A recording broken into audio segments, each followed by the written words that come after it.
and he only goes to Stars High. So. There you go. Don't blame him. Good. About the. Yeah, historical. You don't have some napkins, do you? Yeah. I just spilled the water.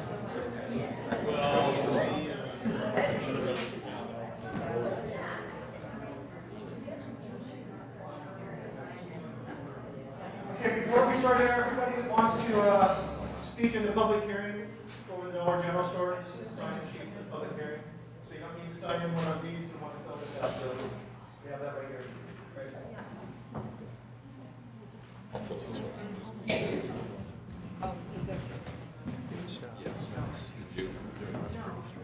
Sorry about this.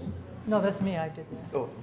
Good evening. The Board of Commissioners is the governing body of Clatsop County. All county service districts for which this body so acts and is the Clatsop County Local Contract Review Board is now meeting in regular session. Please join me for the flag salute.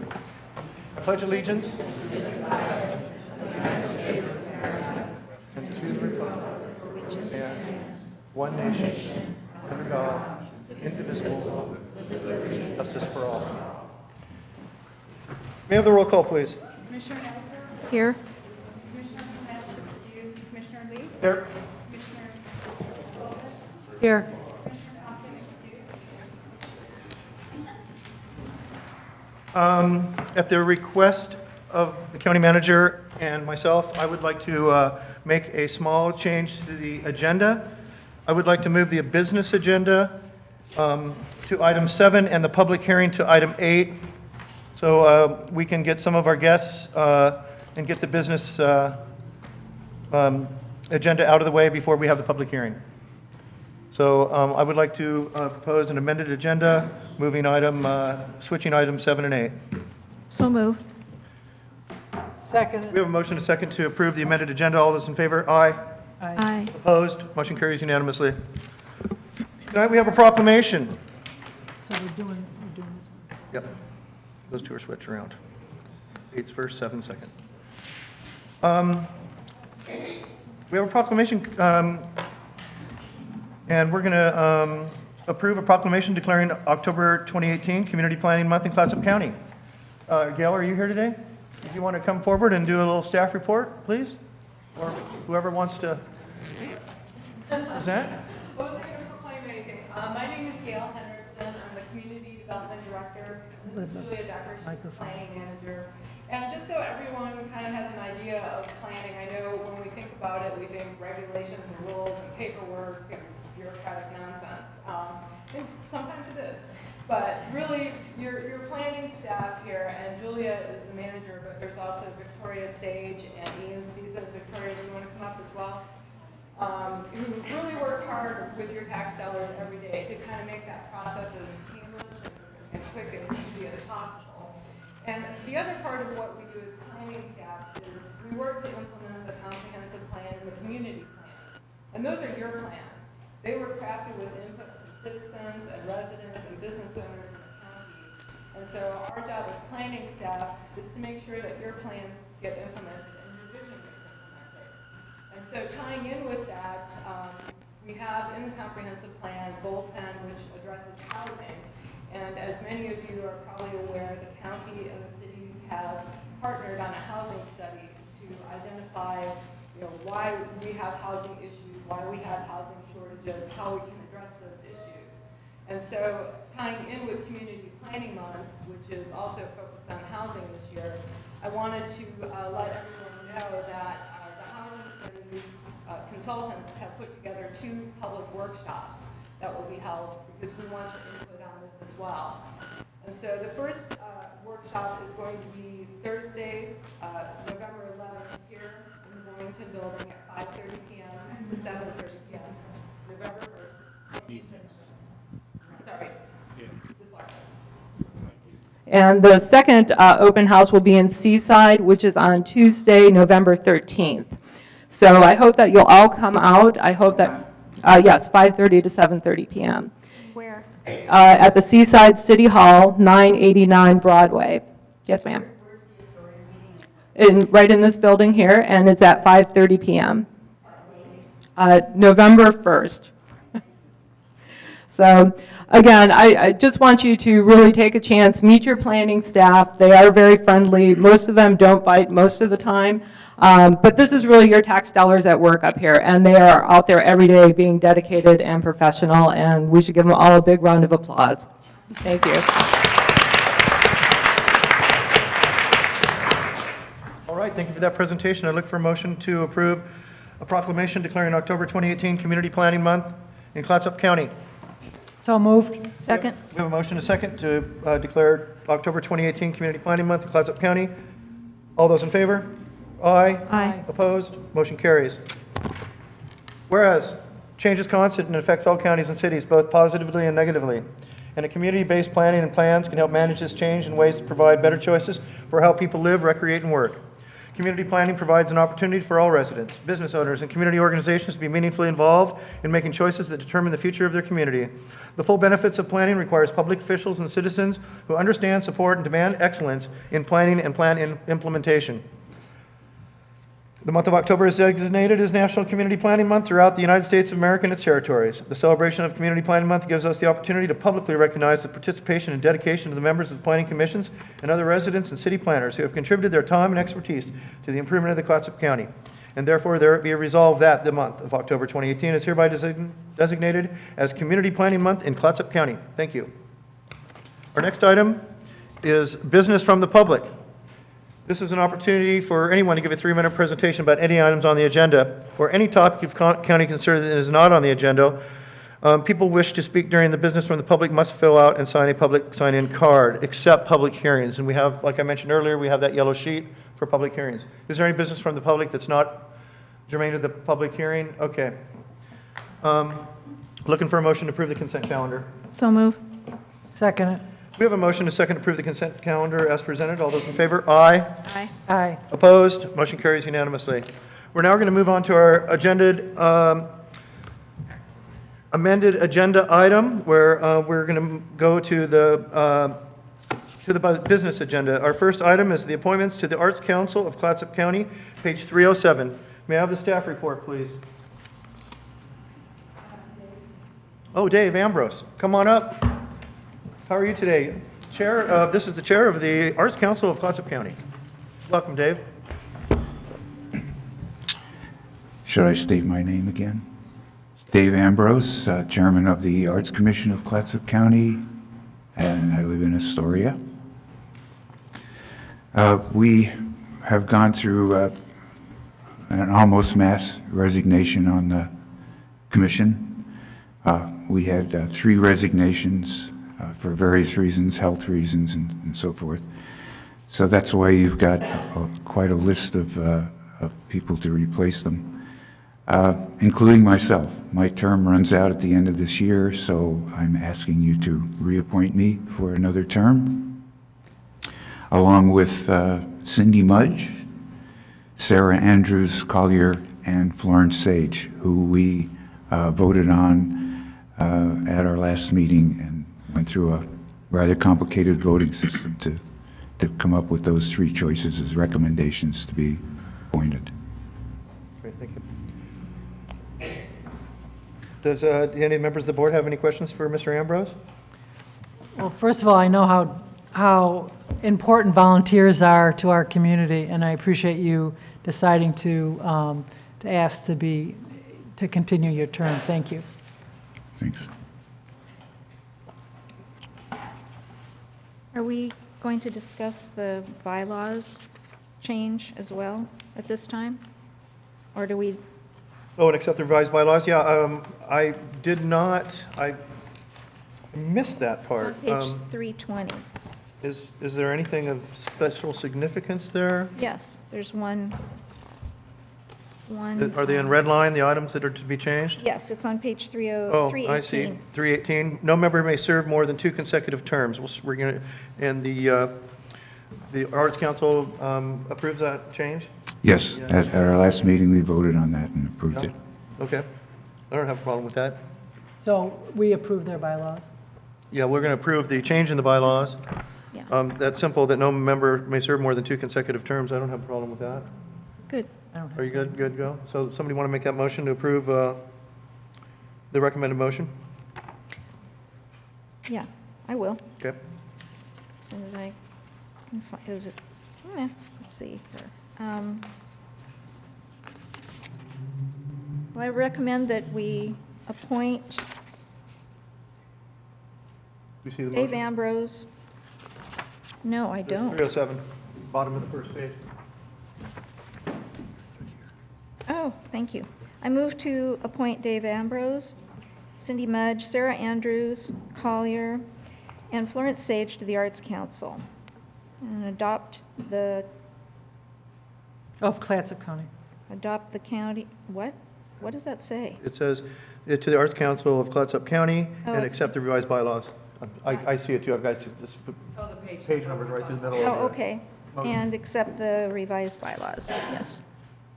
Second it? We have a motion, a second, to appoint Dave Ambrose, Cindy Mudge, Sarah Andrews, Collier, and Florence Sage to the Arts Council of Clatsop County and accept the revised bylaws. Seeing no further deliberations, all those in favor, aye. Aye. Aye. Opposed? Motion carries unanimously. Our next item is the Thank you. Thanks, Dave. Thank you, David. Our next item is the authorization for commissioners to obtain county health insurance. Heather Reynolds, may I have this, Kelly, are you going to do this stuff? Hi, Kelly.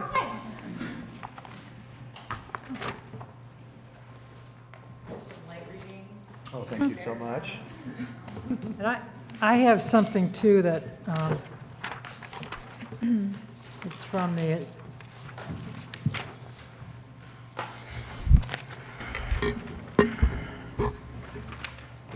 Sarah, this is from Commissioner, it's on page 8, letter E. But I'll wait for your presentation. Oh. That was just background. Okay. Okay. Well, first, let me introduce myself. I know I've met Scott, but I don't think I've formally met Commissioner Sullivan or Commissioner Nebaker. I'm Kelly Stiles. I'm your new HR director. I started here in May. I'm happy to be here. Very, very busy. There's a lot to do. And this is a great place, and I'm excited to see what other things I can do as your HR director. So I have to say this is new territory for me regarding commissioner health insurance. So I'm going to give you a high-level overview, and I encourage you, if you are interested in asking deeper questions, to come make an appointment with me, and I will get that information for you. So without further ado, where are we currently? Oh, sorry. Thank you. Oh, we have a- Yeah, I just put together a brief PowerPoint for, based on the agenda summary, So right now, the county offers comprehensive medical, vision, prescription, and dental coverage to full-time and part-time employees. For full-time employees, the county pays 90% of the monthly premium, with the employee responsible for the remaining 10%. And you'll see at the bottom, where the asterisk, the cost share is prorated for part-time employees.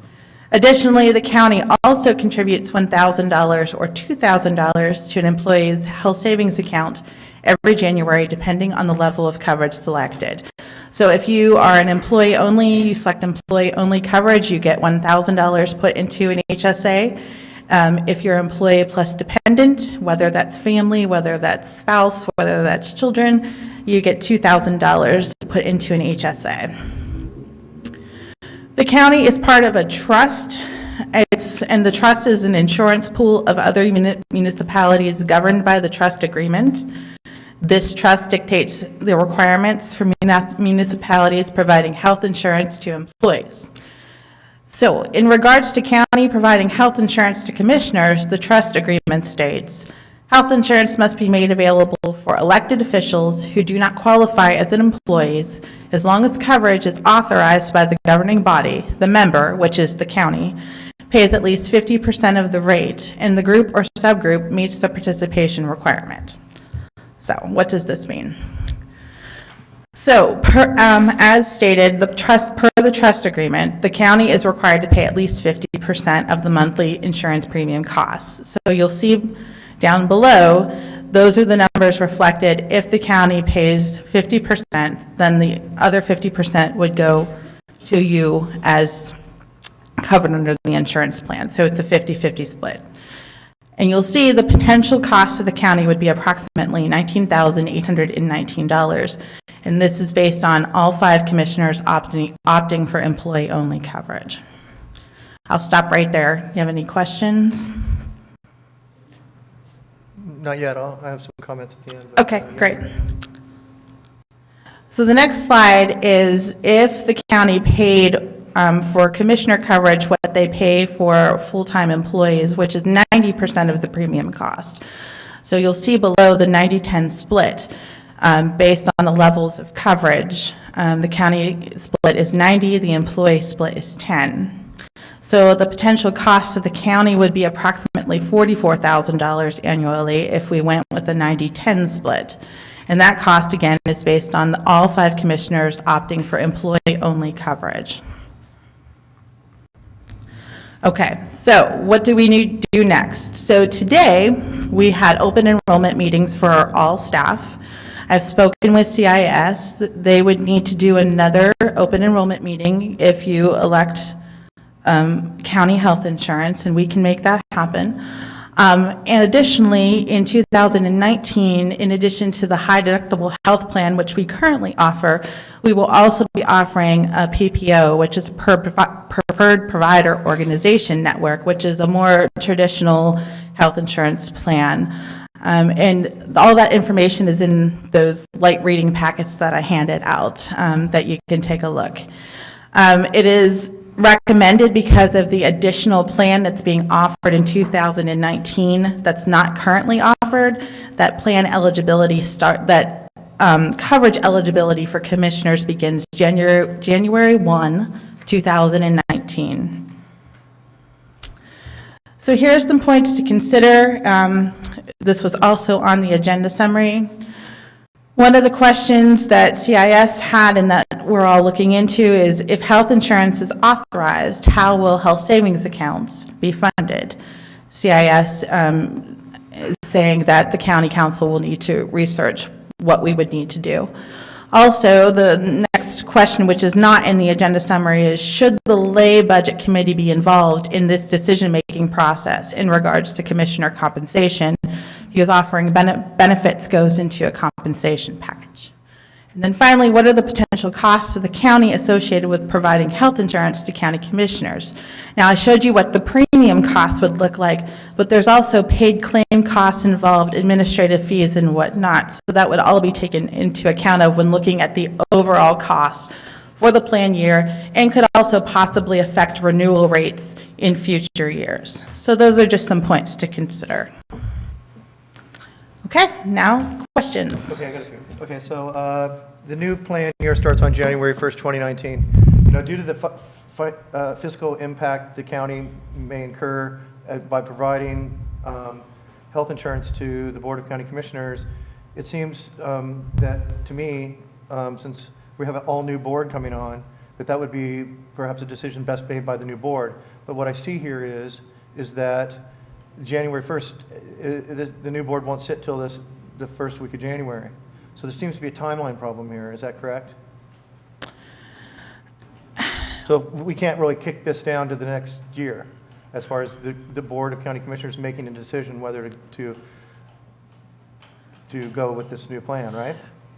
Well, we missed the enrollment period. Well, the enrollment period is going on now for January 2019, but this would be an event change. If you pass a resolution to get insurance for yourself, this would be considered a change in status. That, you know, I could talk more with CIS and WSC to see if that would alter the effective date, if we could backdate. But I would need to ask some more questions from the people that have the knowledge before answering your question. There's a sizable fiscal component to this that would, you know, be out of the county, and so it seems to me that decision should be made by the new board, because obviously, you know, I'm not going to get any, you know, benefit from this, but this seems to be due to the fiscal element so that's the question I have, and it sounds like we don't have an answer for that yet. No. Okay. So staff, you're kind of aware of my question there? Okay. So, And I, I also think, and Kelly mentioned this in her presentation, there's also would be a question whether this would be something that have to go before the lay budget committee. Because if not, you would be in the position basically of approving a benefit for yourself. yeah. So, I think we also have to be conscious of that as well. I would assume that it would be for just, if nothing but perception, to send it through the lay budget committee. Go ahead. Heather, we had talked, and the reason this came up is that we had had a conversation, and you said that historically there had been discussion about this about 10 years ago. Is that your understanding? And that the board at that time was okay with it, but it wasn't followed up with a resolution to put it in action. Is that your understanding of that? I really don't. The resolution was drafted, but it was never approved by the board, and I really don't know the reason why. But it had been discussed. This is not something, out of the blue. Right. No, it was time discussed ago. at that time, and the commissioners at that time discussed it, and for whatever reason, decided not to enact it at that time. Okay.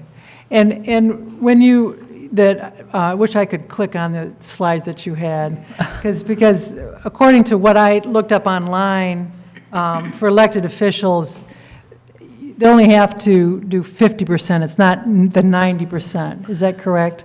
That's correct. I just wanted to show you the option of what 50% would look like, which the trust requires the county, and what the county is providing to employees of the 90-10 cost share. I just wanted to to show you the difference. And in the health savings plan, that the county provides for each of the employees $1,000 to $2,000 per employee. Yes. That's an optional thing, I would imagine, if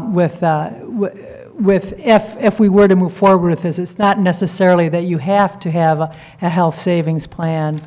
That's a benefit that the county offers its employees. I need to dig a little bit deeper, because with a high deductible health plan and how our plan is structured, I need to see if the HSA is required. I don't think that it is, but I want to make sure before I say definitely. Because I pay my own insurance now, and I have my own health savings plan. Okay. So, I mean, it's an option. It's not necessarily, I don't know. I'd be interested in seeing what you Okay. find out. Yeah. What was the other thing that I was thinking about?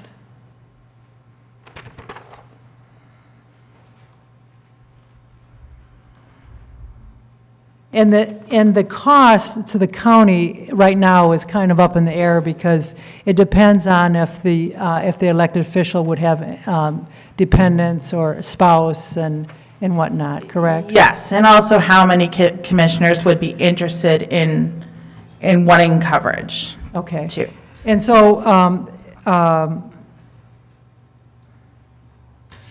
and you had made a statement about that if there's payouts, for instance, if something happens and there's cost to the insurance company, you said that may reflect back on the counties, just like any employee. Like if you have an employee that gets a devastating illness, Yes. that like any insurance group, that would affect possibly your costs and whatnot in the future, right? Yes, and renewal rates in the future. So if there's a high dollar claim, depending on how high dollar, if it hits the well, there's a couple different terminologies, but if it's a high dollar claim, it can affect what the renewal rates are going to look like in the next year when we renew our health insurance plan. And that's true for anybody It is. within the group. Yes, And correct. And the value of the CIS insurance is that it's for all the counties and all the cities that are a member of that. Yes, it's a pool and a trust, yes. And would it be possible I believe it would be possible to have the lay budget committee called in to discuss this if we wanted to do that. Is that correct? Yeah. So the question that Scott had, Commissioner Lee had, is that since this is going to pertain to the new board, that if this is something we should discuss in the new year, what you said that you need to research is it even possible, even if we were to agree to it, we don't know if we would still be able to be enrolled. Well, I don't know when the effective date would be. I don't think it's a question of if you could enroll in the calendar year. I just don't know where that effective date would be, if it could backdate to January 1, or if it's based on when the resolution finally passes. That's what I would need to research. Okay. Well, it sounds like to me like there's still a lot of questions out there, and that perhaps we should table this until we have some more of the answers. Yeah, that was, well, yeah, we were going to make no decision on this tonight. It's not on the agenda. It's just information from staff. And I think we have some questions now that this is the purpose of to come up with some more questions. So that's where we're at. Yeah. It's nice meeting you. Oh, thank you. Nice to meet you. Thank you for the work you've done on this. Oh, you're very welcome. Thank you for your report. Okay, sure. Okay. Our next item on the agenda is the sale of property at the North Coast Business Park to Columbia Memorial Hospital. May I have the staff report, please? Yeah, I would just like to give some brief introductions, and then I'll let CMH speak for themselves. Probably late last year, so I think some time ago, we started having some discussions with CMH. They were looking for property, and we did have a lot at the North Coast Business Park that appears to be what they're looking for and attractive. And a couple of things about the lot. People that are familiar with the North Coast Business Park, this is the smallest lot that we have available out there. It's about 7.7 acres, so it's not on the scale of the 68 acres that we sold for the data center. We're in the process of selling. This actually would be right across the street from Fort George when they end up building out there. With that, what I'd like to do is actually introduce Eric Thorson, who's the CEO for Columbia Memorial Hospital, and I believe he has his board chair, and I'll let him make that introduction. And Eric can just talk to you a little bit about what they plan to do out there and try to answer some questions. So, Eric? Sure. Thanks for having us. Nice to be here. I'm Eric Thorson. I'm the CEO at Columbia Memorial Hospital. This is Constance Weisenen, our current chair of the Board of Trustees at Columbia Memorial Hospital. Say anything? No? Okay. I have a quick statement, and then I'm happy to answer any questions about our project that we're interested in doing in Warrenton. Thought you might be interested in some of the numbers that we're seeing in our current environment in Warrenton. So in 2013, CMH opened the Warrenton Primary Care and Urgent Care Clinic based on a community needs assessment that showed a large gap in access for primary care appointments. In particular, the gap was associated with those individuals that might have had Medicare or Medicaid insurance. The community need at that time was large. Is this? Yeah. Turn it down just a little, Teresa, microphone. You might want to just push it away 3 or 4 inches, Eric. Okay, better? A little better, yeah. Okay. The community need at that time was, and it still remains, very large for that particular patient population. Over the past 5 years, our clinic that we opened has grown considerably to meet the need and the demand that patients have shown for our services. During the first year of operation, which would have been 2014 for the first complete year out there, we saw 1,602 primary care visits, and we saw 4,935 urgent care visits. In the current year, 2018, we're projected to see over 13,000 primary care visits in that facility and over 7,700 urgent care visits in that facility. And of those visits, more than 60% are patients that are either on Medicare or Medicaid. So we are definitely meeting our objective in that site based on our community needs assessment. We've added a number of new providers to that clinic and staff members. When we opened, we started with 1 primary care physician and 1 nurse practitioner who was seeing patients in our urgent care clinic.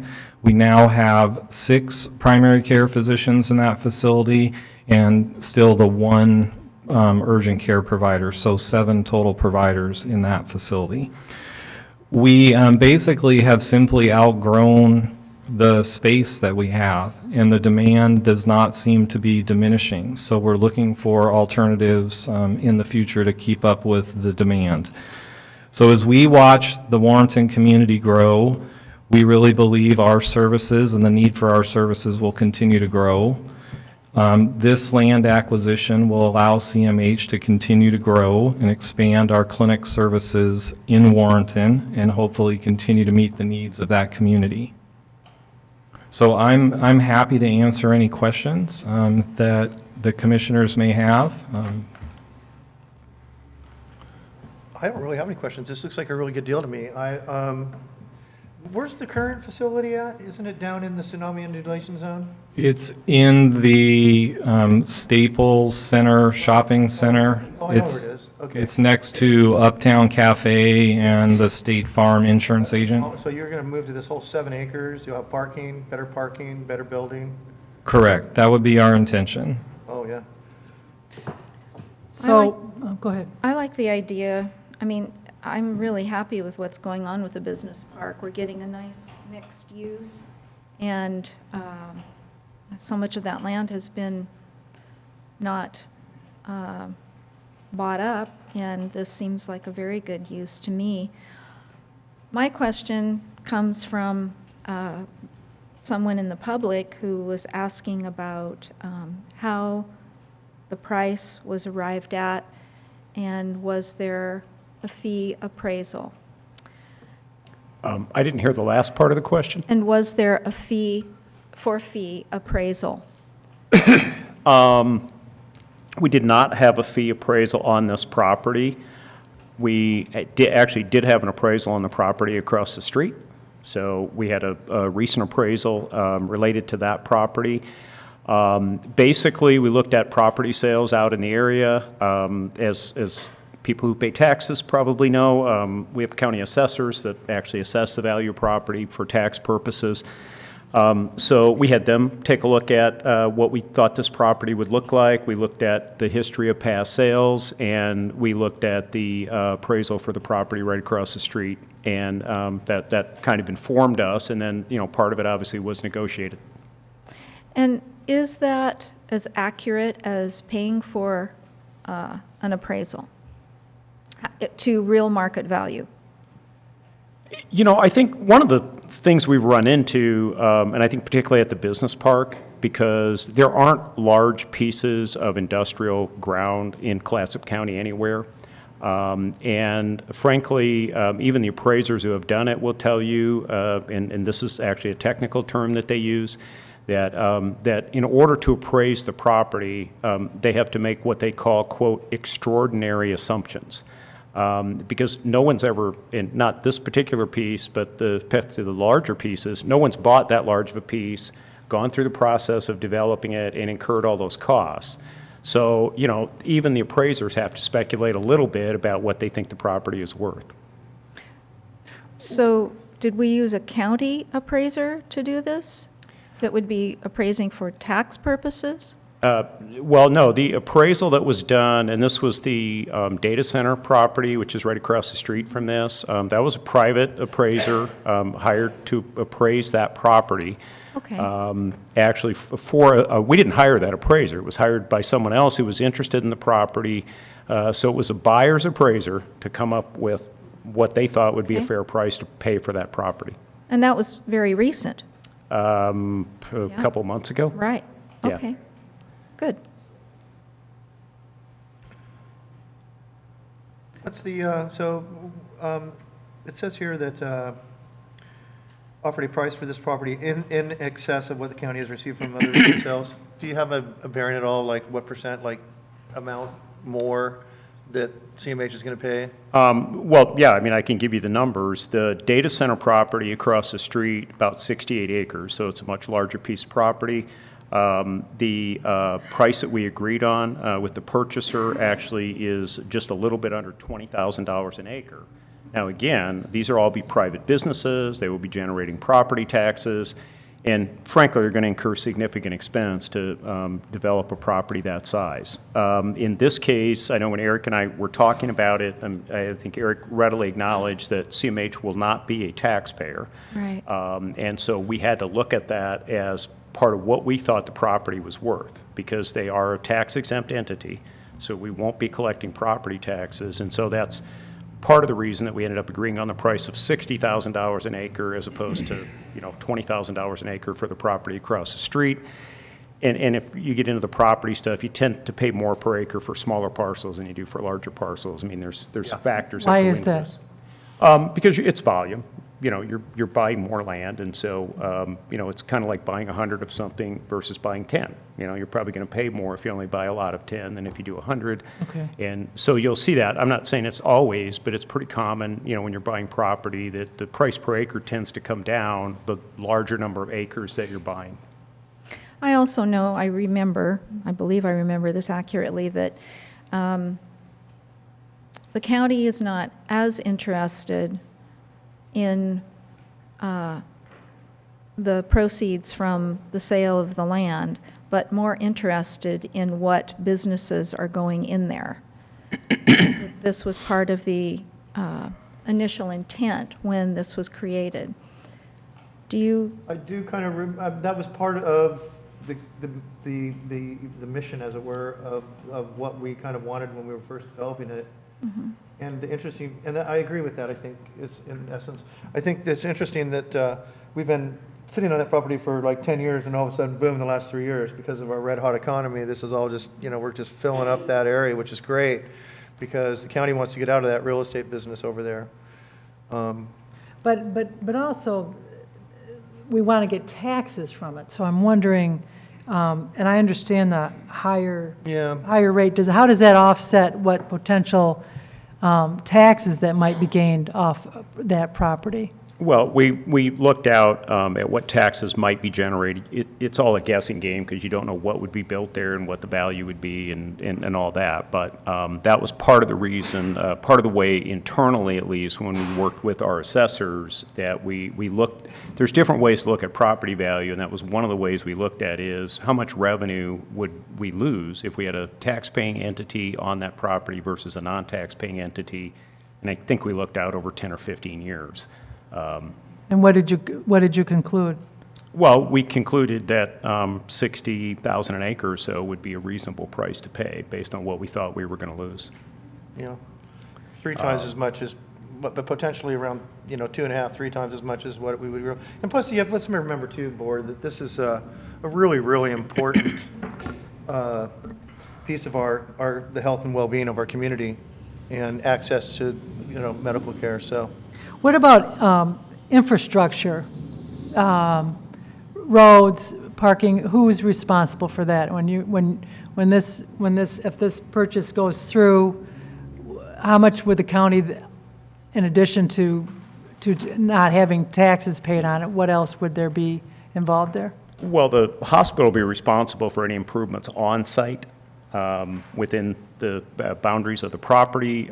It's actually got pretty good infrastructure, and we are already scheduled to put a road in that would divide this property from the Big Beams property. So that's something the county's already committed to. We got half of that paid for by the state. So I don't anticipate any significant infrastructure cost to the county for this particular project. What about the traffic that's going on? I understand there's quite a dilemma out there with the increased traffic with Walmart. How does that fit in with all of this? Well, this property is actually in the city of Warrenton, so that's really under their jurisdiction. I can't say for certain whether they would require what's called a TIA, a traffic impact analysis, for this project or not. I don't know if you've talked to them enough to know whether they would require that. But that would be their decision, whether they require the hospital to complete a traffic impact analysis, and based on what that told them, it could trigger the need for other improvements. I mean, do you have a concern about that yourself, or? I don't have an immediate concern about that. I have not talked to the city of Warrenton about the requirement of that study. You can have better parking than they do now. Yeah, I mean, I think we deal with limited parking and congestion in the current site that we're on in Astoria right The now. current site, they're going to use the same light. It's just going to be on the other side of the street. Yeah.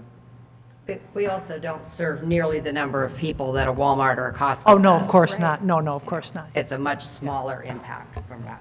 What about, one question I have is the, because the primary care, what you're actually talking about is really, there are independent practices in town that are not necessarily associated with the doctors, that they are seeing primary care patients. Is this, how does this in relation to competition for the independent practices? Is that a concern, or is that something that, do you think the population is there that it can withhold the independent practices and also the practice that's related to the hospital? I'd answer that by saying, though, the studies that we've done, the community needs assessments, the independent studies around physician manpower to population, all come back and indicate that our community is still underserved when it comes to primary care access. So we don't believe that this will have a direct impact on any of our local physicians who are not part of Columbia Memorial Hospital. Because I know that I know from talking to just people in general that there seems to be a real shortage of, people are having trouble finding physicians that will take Medicaid and Medicare. So I'm that's happy to hear that that's part of your business plan. Correct, and that's, I think, an important, very important differentiation between the practices that we run as a nonprofit entity compared to the independent physicians, that are monitoring maybe more closely that payer mix.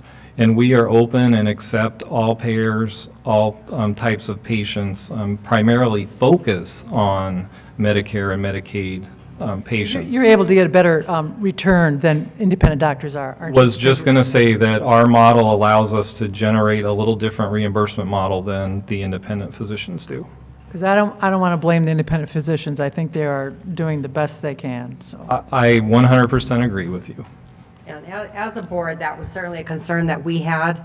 And before we ever moved into primary care at all as an organization, we had conversations with the independent practitioners in town to make sure that we weren't stepping on their toes, because I think that's a really important part of being a team player. My father was I know that. But he had his office in the house, right? But I think that's a really important point. But also that Medicare, Medicaid access, the private physicians have a very difficult time. Again, we're not for profit, which makes a big difference in what our whole focus is. They have to be for profit. I just was talking to an insurance company today, and some of the clinics, like one in Corvallis and one in Salem, they've decided they're not going to be accepting Medicare patients. And this is the growing need in our population.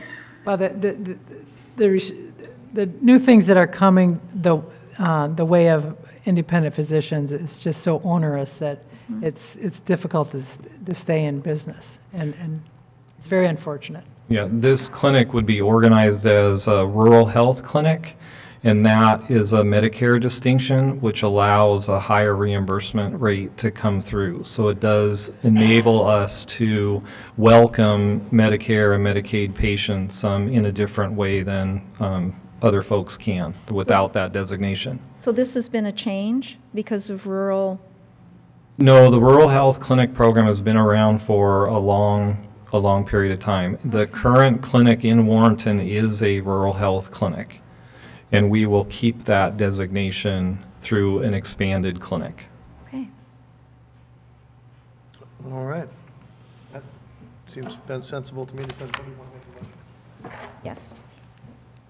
I move to approve the sale of 7.73 acres, tax lot 210, in the North Coast Business Park to Columbia Memorial Hospital, and authorize the county manager to sign the purchase and sale agreement. I'll second that. We have a motion and a second to approve the sale of 7.73 acres, tax lot 210 in the North Coast Business Park to Columbia Memorial Hospital, and authorize the county manager to sign the purchase and sale agreement. Seeing no further deliberations, thank you for your presentation tonight. All those in favor? Aye. Aye. Opposed? Motion carries unanimously. Thank you. Thank you. Thank you. All right, now for the moment everybody's been waiting for. We are going to discuss, we're gonna have a public hearing. And this is a public hearing concerning ordinance 18-11, amendment to the comprehensive plan. This is a quasi-judicial hearing on a consolidated application for an amendment to the comprehensive plan and approval of conditional use to allow construction and operation of a 9,100 square foot mercantile building in the rural community commercial light industrial zone. Does any commissioner have a conflict of interest or ex parte contact to report? Does anyone object to the jurisdiction of the board to hear this matter at this time? Commissioner Lee, I was just going to ask about ex parte communication, because I'm new, relatively new, I guess. Does that include reading newspaper articles or Council can ask that question. conversations with the public? It wouldn't involve newspaper articles. It would involve a specific conversation with someone directly involved in this matter. Which would be the applicant, right? Or, I will defer on Julie. because I have to say that this has been a topic of conversation in this community for quite a while. And I think I have been involved in conversations about this, so, but not directly about this. So I don't think I have Yeah. any. I think with that. specifically, council, correct me, is that if you were like to had lunch with the Mr. Cross, from Cross Development, that would be. I can assure you that did not happen. Yeah, I think if you're just having conversations with constituents about the Yeah, project, you're yeah, okay. But I appreciate your concern in bringing it up because it is really important that, in a small community as ours, that we make sure that those are covered. Okay, so maybe we have the staff report, please. Okay, so I'm prepared to do the first reading of Ordinance 1811, an ordinance adopting a quasi-judicial text amendment to the Comprehensive Plan, Goal 2, Northeast Area Plan, specific to Township 8, Range 7, Section 20B, Tax Lot 2901, to allow a 9,100 square foot mercantile building in the RCC LI zone. Okay, thank you. Does any of the commissioners have any questions of staff? I know that you have your report here. And before we open the public hearing, did the commissioners have any questions for staff concerning the first reading? I don't. I have a staff report if you'd like. Huh? I do have a staff report if you'd like. Oh, okay, I'm sorry. I interrupted you. I thought you just did the first reading there. Could you give us your name? I'm sorry, I didn't catch that. Good evening, Commissioners. I'm Julia Decker. I'm Clatsop County Planning Manager with your Community Development Department. Thank Okay, sorry, I skipped ahead there. Well, normally we do the first reading after. I'm out of order. I'm sorry. Go ahead. But Yeah, we're going to do, basically, we do the first reading down the road a little ways, but we're okay. Okay. So let's have the staff report. Very good.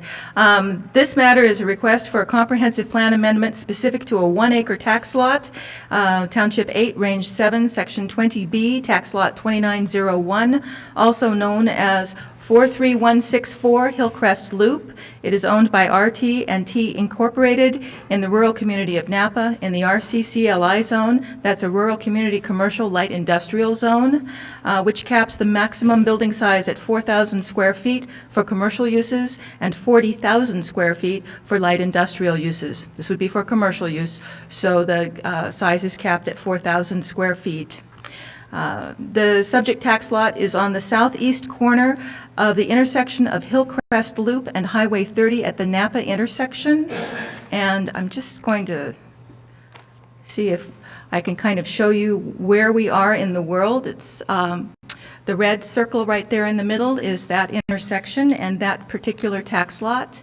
I'll get into it a little bit closer there. You can see the old restaurant building that's right in the center there at the intersection. That's kind of pixelated, but that does tell you which tax lot it is. And there is a picture of the intersection itself, looking north, and the building right there is the old, it's been a number of different types of restaurants over the years. And this is the current footprint. This is the proposed footprint by the applicant. There they are side by side. So this is a consolidated application for two requests. One is for a comprehensive plan amendment to allow a 9,100 square foot building in a zone that allows nothing larger than a 4,000 square foot building for commercial uses. And the second part of the application is for a conditional use for general mercantile business. In order to allow the larger building, the zoning ordinance in section 3.278 sub 6, which regulates building sizes in that zone, directs the county to review the use under very specific criteria, and if the request meets the criteria, the comprehensive plan is to be amended for that specific property only, allowing for the larger size. It would not apply to the entire RCCLI zone, only to that property.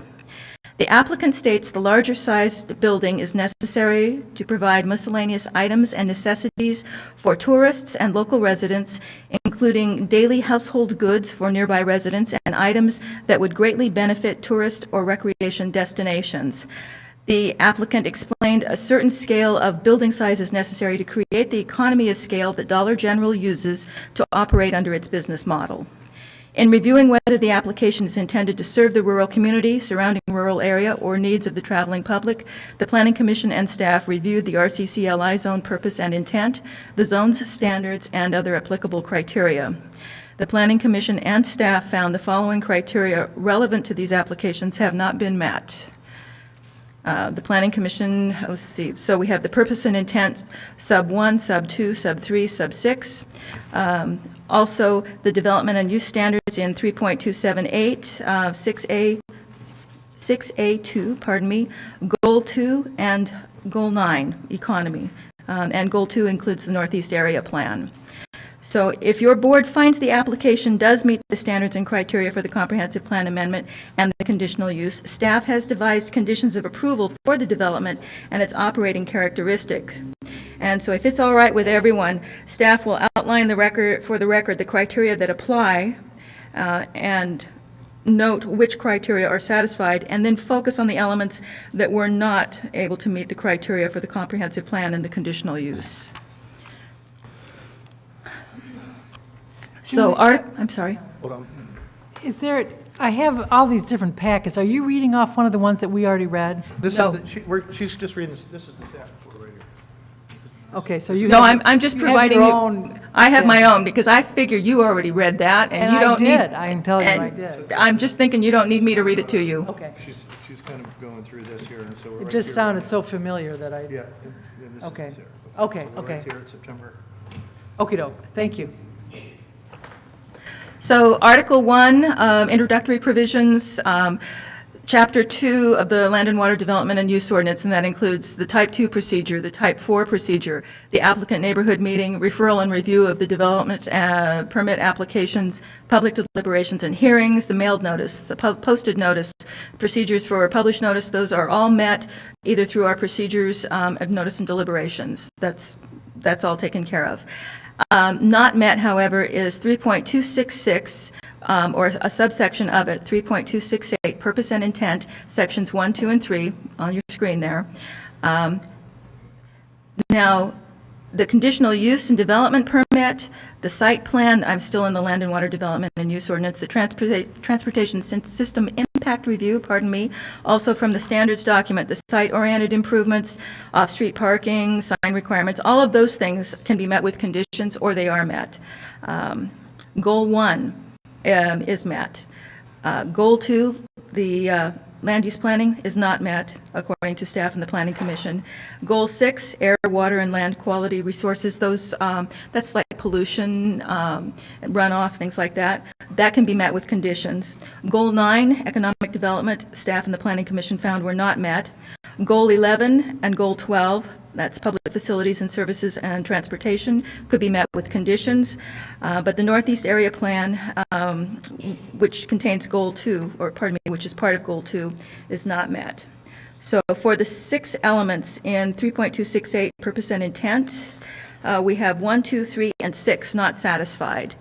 The RCCLI zone is intended to provide support for existing small concentrations of retail and commercial services mixed with light industrial.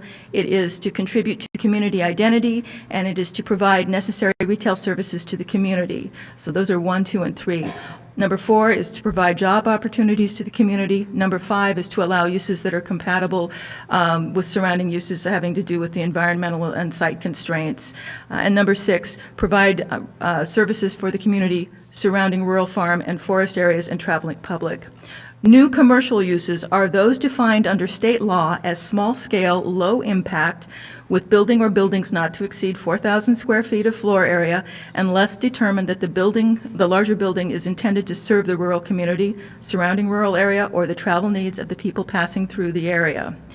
And in response to 1, the purpose of the zone is to provide support for existing small concentrations of real retail and commercial services and light industry.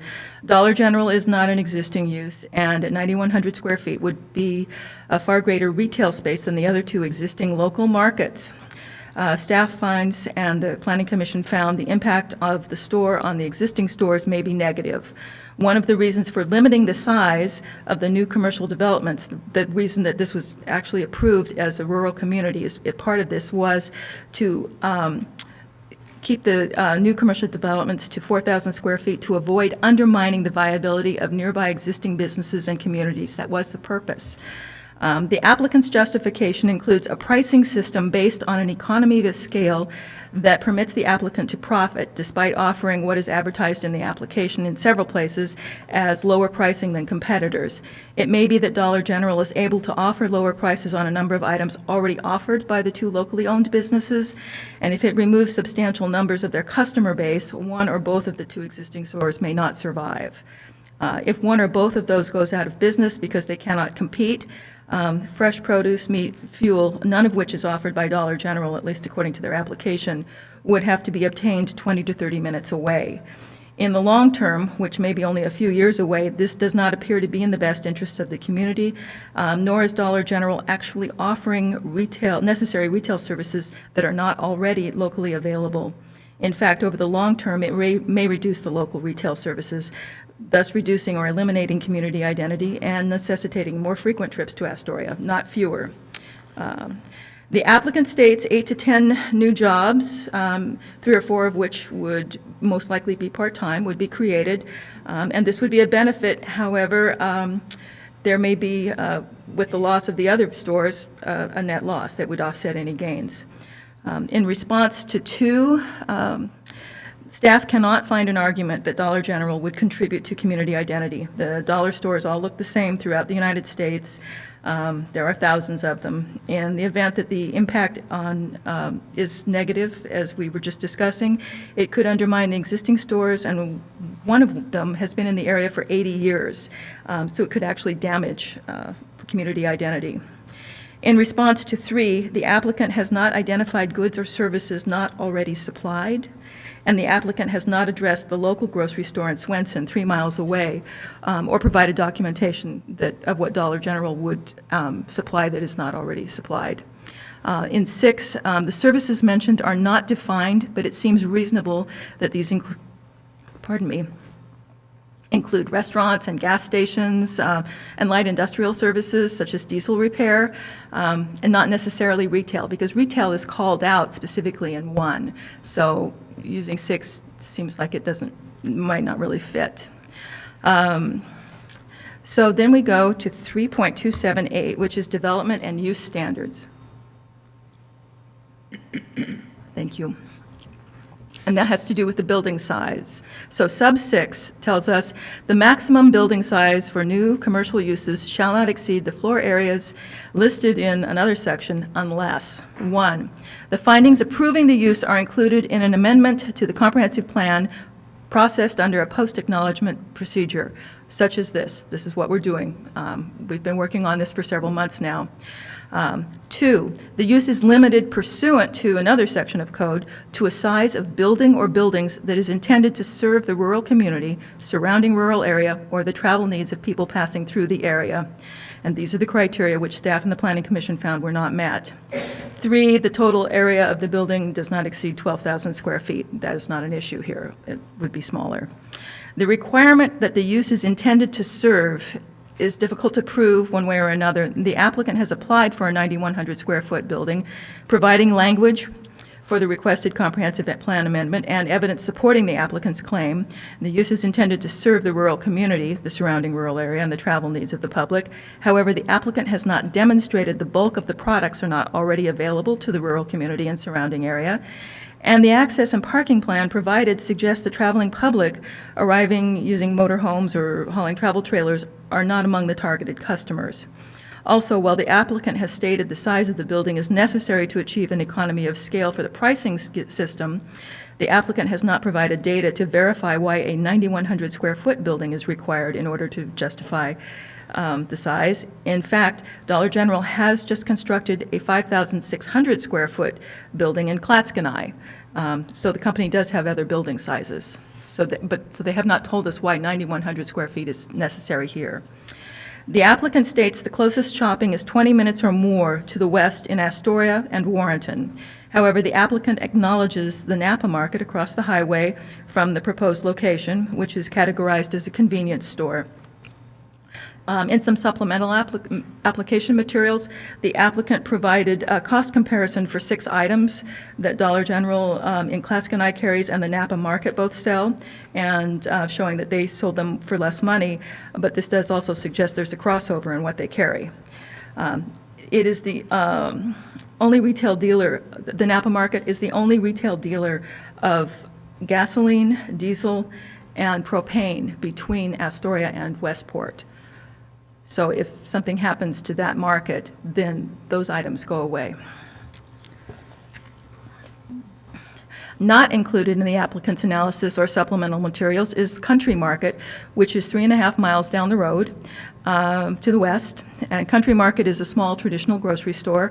It carries typical grocery items, including fresh produce and meat. Like Napa Market, it may also require the full complement of its sales, so including the chips, the pop, that sort of thing, in order to stay viable. If the applicant's proposal for the long-term effect of undercutting, if it has the long-term effect of undercutting Country Market and Napa Market, residents may find themselves without the fuels, without the produce, the meat within the community. Ultimately, the applicant's argument is that Dollar General, through its economy of scale, can offer most, but not all of the goods for less money. In addition, the applicant states the traveling public would be a significant customer base, but their traffic impact analysis states most of the trips generated by the site will be to and from households in the area. The applicant's parking plan does not take into account many of the tourists who come here are using RVs and trailers, and so the parking design does not accommodate it at all. And this suggests the mercantile was not designed for or aimed at the traveling public, many of whom would not be able to access the site. The Planning Commission and staff found services and goods are present already in the Napa area, and in a new building that exceeds the maximum allowable would not add services that the public does not already have and would potentially undermine existing businesses. Under Goal 2, the Land and Water Development and Use Ordinance places all of the county's lands into one of 6 designations, and the one for this area is development. And it is also covered by the Northeast Area Plan. The applicant included findings and language for a goal exception, which is not the appropriate application because the exception language is not necessary. Staff did not respond to that part.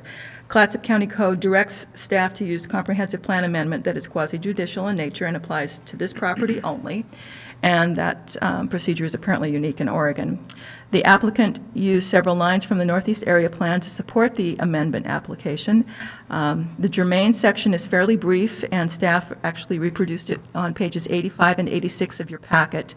It is also found as Exhibit A, pages 39 and 40, and that is where the new text is also located, and it's the text that is underlined.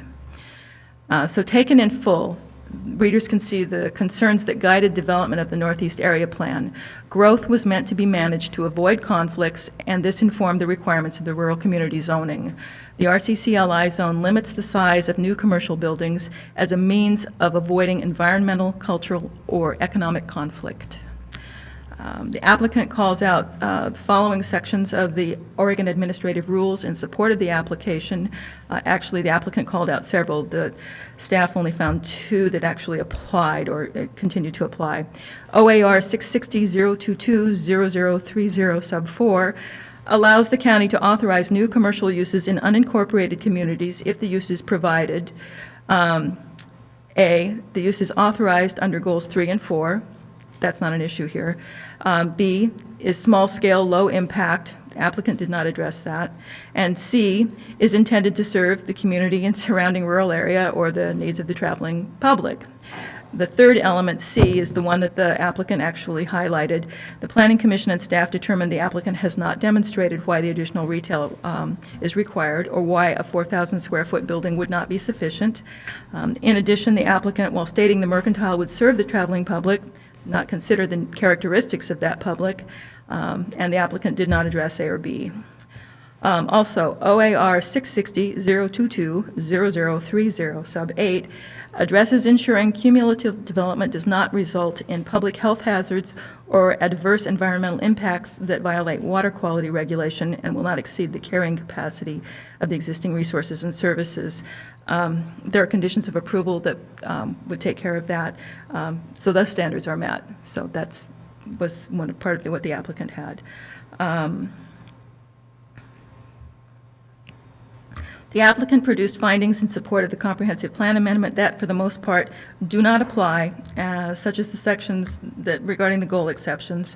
The findings which can be applied are those addressing the Northeast Area Plan. The applicant requests the language be found that's found in Exhibit A be inserted at the end of the county's Goal 2, which contains the exceptions to statewide land use goals. Should the comprehensive plan amendment be approved, staff recommends that instead, because the amendment is not a goal exception, it be placed in the Northeast Area Plan, given that it is actually part of the amendment to that plan, and staff recommends it be located in the development section and that language be the language has been added that actually explicitly describes that property. Goal 9 is actually fairly simple for us. It's to diversify and improve the economy of the state and Clatsop County. It presents one basic goal. If there were no other retailers of grocery or general merchandise in the area, the application might be considered an opportunity to improve access to goods and services and might help diversify the economy. Instead, the mercantile is likely to undermine the 2 existing businesses and actually reduce diversity. May actually have a net loss in jobs, and creating an unlevel playing field between 2 locally owned businesses and a national chain retailer that can purchase at highly discounted rates would not diversify or improve the economy of the state or the county. So staff and the Planning Commission found the proposed amendment would conflict with Goal 9.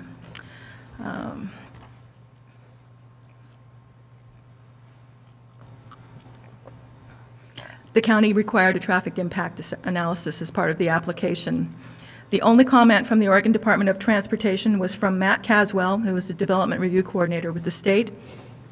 And he stated that in an email to staff that the approach is permitted and continues to be valid. It does not meet the requirements or the standards of a change in use, and so ODOT would not be requiring anything of the application.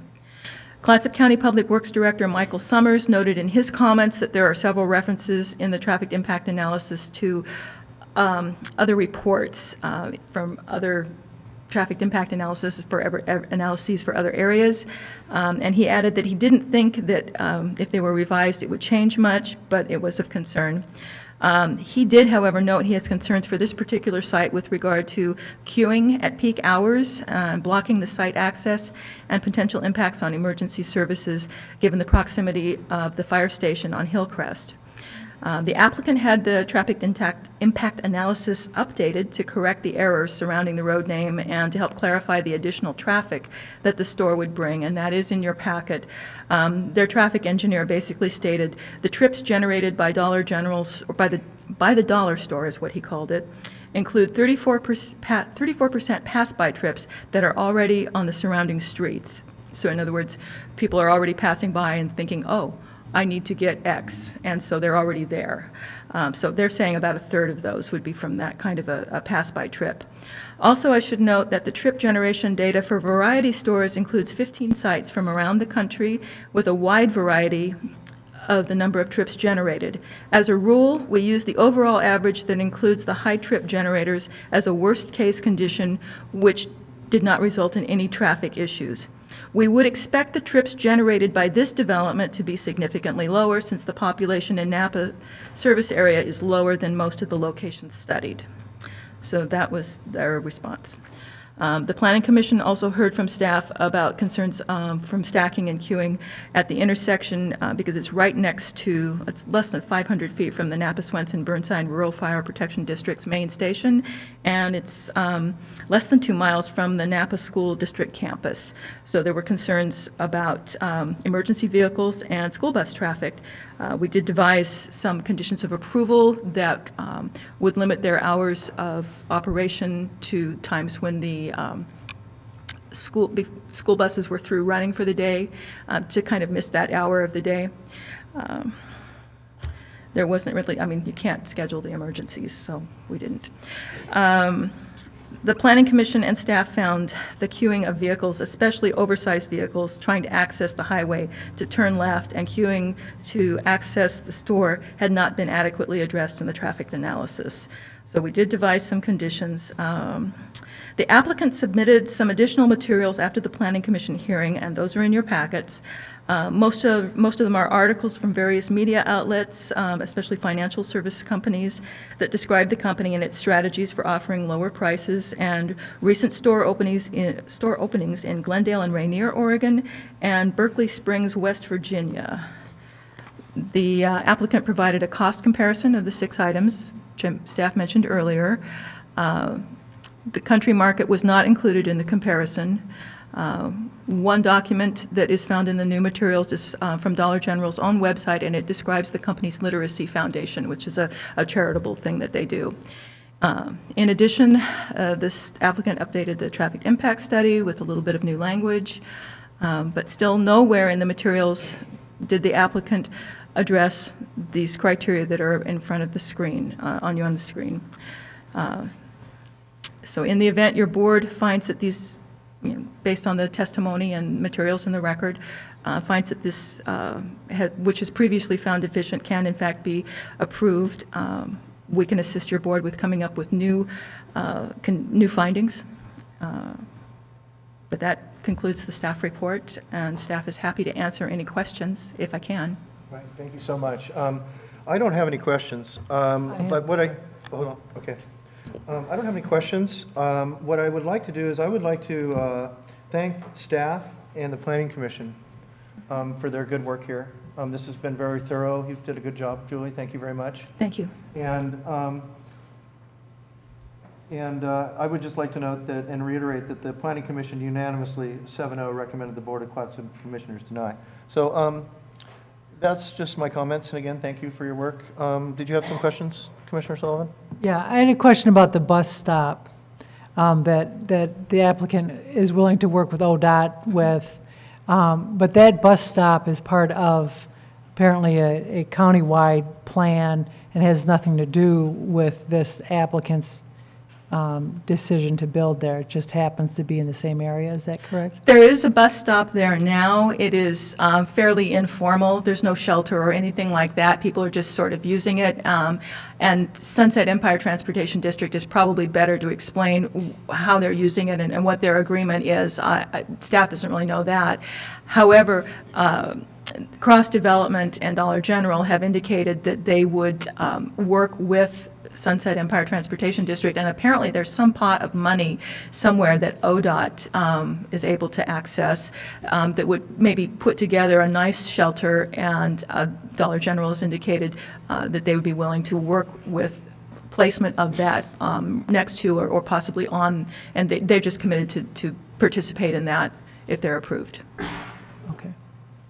Thank you. Okay. Seeing no further questions from, for staff, thank you for your report. And Thank you. you'll be, I'm sure you'll come back up in a few minutes. I'll be back. At this time, I'm now going to open the public hearing. The parties are advised that a failure to raise any issue with sufficient specificity to afford the board and the parties an opportunity to respond may preclude an appeal to the Oregon Land Use Board of Appeals on that issue. Are there any comments from public agencies? Are there any public agencies here today? Seeing none. Now, this is a time to hear from the applicants. Is the applicant here today? Welcome. Please state your name and address for the record. Good evening. Good evening. Thank you, Commissioners, for having me. My name is Josh Allen with Cross Development. My address is 4336 Marsh Ridge Road, Carrollton, Texas. I'm here today to respectfully request the consideration of the proposed comprehensive plan amendment for this specific parcel and this specific use only. We are making this proposal because the site, in part, is currently vacant, it's underutilized, it's overgrown, and it's already zoned commercial. This feels like it would be a good spot for a new retail store to service the community, and that's why we have located the proposal at this spot. By approving, you would provide a budget-conscious shopper an alternate to the existing high-priced goods that are currently served in the area, and also eliminate a 30 to 40-minute round trip to the nearest town to get similar goods. We also feel that we meet all of the intended planning requirements as outlined by the staff. There are some items that I think we need to clarify further, and I will be doing so later. I also want to point out we are not requesting a single variance from the code. And in fact, we exceed some portions of the code, especially surrounding the appearance of the building, from what is required by the county code. I want to clarify some information that I found that was incorrect in the staff report. One of which in the staff report, it states that for some reason fuel sales is part of this proposal. That has never been and is not and will never be part of this project. So for some reason that was on page 34 of the overall agenda for today. You can read that in there. That also, I think, contributes to number 1 on the list up there. Also, I feel that this proposal will provide goods that are not currently present in the community. Some examples that I can just say, if anyone's ever been in a Dollar General store or any similar store, and then has also been in, say, the Napa Market, things that will be provided that aren't currently provided are such examples as greeting cards, health and beauty products, clothing, an additional array of grocery options, some entertainment options, and then there is some overlap, and we have provided some data to show that our proposal will, yes, have some overlap, but it will be at a lower cost to provide alternate options for people who may have a stricter budget than others and can't afford to pay what we found is double the price for the same exact good at the Napa Market. That, I believe, that would cover number 1 and number 3 up there on the list. Another item that I believe we cover that's on the list is this proposal does and will service the rural population. There's one item that says that this would not do that. And I'm not sure how you can make such a statement with this location. It would service the rural population, and for most people, that would allow them to stay off of Highway 30 even. So you would not have to get on a busy road to go get your normal daily goods. In fact, you could stay on Hillcrest and maybe just cross 30 or come from the other side and not have to get close to 30 at all. Another thing that was brought up in the staff report as well as the Planning Commission is this comment around an RV or some sort of recreational travelers passing by. That's not a requirement under the code to provide any sort of RV parking spaces or anything of that matter.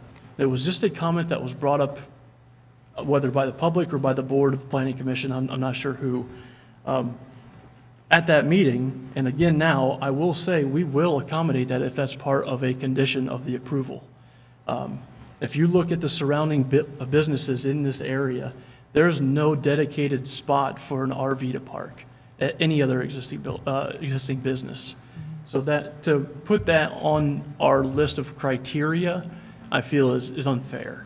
That doesn't exist anywhere. And even so, it was not part of any sort of previous staff comment as we were doing our submittal. So again, this is all kind of things that I'm not sure why that is on there. As also noted sort of in the staff report and sort of not in the staff report, it's not really clearly defined, I will say, in the staff report, but this, we have proven this will not significantly increase the traffic. And I can say that by, if you look at it and look at simple math, the worst case scenario that is identified in the traffic report says that it increases 500 cars for this area. Well, that's worst case scenario. And I think I'm even rounding up, I think it was like 485. Again, worst case scenario, if you look at that over, just say 10 hours of operating the business per day, and that's approximately 600 minutes or so, that's 0.8 cars per minute utilizing this store. It's not a great impact to traffic. The number of cars that pass by that intersection in a given minute is probably a dozen, if you would stand there and time it for a minute. So again, that's less than 1 car per minute that would be utilizing this store, as well as that's not even taking into consideration the 34% that are already going through that the traffic impact study identifies. So that's already cars that are on the road that would be normally anyways. This is also can be noticed by looking at a existing Dollar General store. You'll notice that at any given time, there's not a large amount of cars in the parking lot.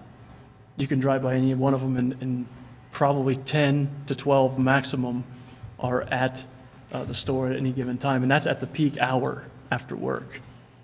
Any given time throughout the day, other than that hour, you're normally looking around 5 cars. So again, not a huge impact to traffic, impact to the queuing on the road on Hillcrest that I believe was stated in the staff report and brought up during discussion in the Planning Commission. I just want to clarify those items. Another thing that was brought up that is not correct is this statement about a recent Dollar General store being only 5,000 square feet or 5,500 or 56, whatever the number was. That's incorrect. That is pulled from a newspaper article, not from any specific factual plan or application or anything of that matter. So I just want that to be on record, that that's not true. There is no 5,000 or 5,600 square foot store. So all that being said, that's the statement I wanted to make regarding some inaccuracies that I saw in the staff report and how I believe that we meet what is being said that we do not meet. Additionally, I want to just point out some items that I feel are benefits to the community by approving this proposal. One of them is, like I've sort of mentioned before, giving residents an alternate place to go to buy goods that they don't have to pay double the price for. And I can say that with certainty because of the study that we have done in shopping and comparison prices. A lot of people could be on a budget, or even if they're not on a budget, they just decide, hey, I don't want to have to overpay. I'd like to be able to be convenient and to pay a fair price and not have to drive into town to do so. Again, this will not greatly impact traffic in the area, and will also reduce the amount of time that someone in the Napa community would have to spend on 30 to go back into town to get certain goods that aren't currently there that this store will provide. This will also save time and save money and be safer to not travel 30, which is pretty highly traveled right now, I'm sure you know. One thing that we tried to show on how how a Dollar General is a benefit to the community is by showing the example of the literacy foundation in which they have. The communities in which they go in, they give back to. I can't say that it's every single community because they're in a lot of communities, but I will say that they have a program specifically to give back to either libraries or nonprofit organizations or schools directly through their literacy foundation, and they are a contributing part of the community. It's not someone that's going to take all their profits back to home and keep them out of the community. That's not the case. And there's proof in that foundation if you look into it. Another positive for the community would be a new business and new construction in a new building would show that the community is growing, is active, is vibrant. It's not a community that is sleepy or tired or whatever other adjective you want to use. It's an active community where new businesses, new investments are being made. So that's something that this would just show by anybody traveling through and staying in that area. Along those lines, a new business could then also help passersby or even people that are live nearby decide, hey, I need to go get gas, so I'll go across the street to the gas station and buy gas while I'm there. Or I need to go, I think I'll stop and have food while I'm here and go to the restaurant across the street. There's other ways that businesses can sync up with other businesses and provide a support, a benefit to one another. It's not one's going to drive another one out of business. There's likely a chance that they're going to support other businesses by bringing in customers and having them cross-shop, if you will. The bus stop was brought up. I think this is another part that is showing how much this is a benefit to the community, this proposal. There is work being made with the transportation departments in order to get a bus stop on this site. Currently, there's no room for one right now, and our proposal allows for room on the property itself through an easement and through a shared arrangement to get a physical bus stop covered for people to use on the physical property, not in the right-of-way of the road. And obviously, this is a pro. Something that is pretty straightforward, really, is this will provide new jobs to members of the community and to members of the region, really, for levels of district manager, regional manager, store manager, several associates, and some are part-time as well. And that could be someone's after-school job, that could be someone's second job if they wanted it. I mean, there's opportunity there, and as well as the tax money that would create from a new business. I do want to point out, I was told too that there is a petition of support going around. I don't believe the person that has the physical petition is here today, but I was just told that this evening that there is one, and it's something that I'm sure others in the audience can discuss more, but I just wanted to bring that to everyone's attention now that, yes, it was a pretty one-sided meeting at 10 o'clock in the morning on a work day for the Planning Commission, but there's a petition going around in the community for support of this proposal. So lastly, I'll just ask that, don't deprive the residents of this area of a good option of alternate goods at a good quality price that's lower than what's currently available. And with that, take any questions that you may have at this time. Well, thank you for your presentation. I don't think we are asking any questions right now, but you will have an opportunity to follow up with a rebuttal statement after public comment. Okay, great. Thank you. Thank you. Thank you. Okay, now is the time for the public testimony. And where's that yellow sheet of paper go? It was right over there.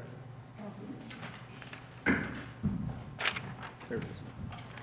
Okay. So this is the time set aside for public testimony.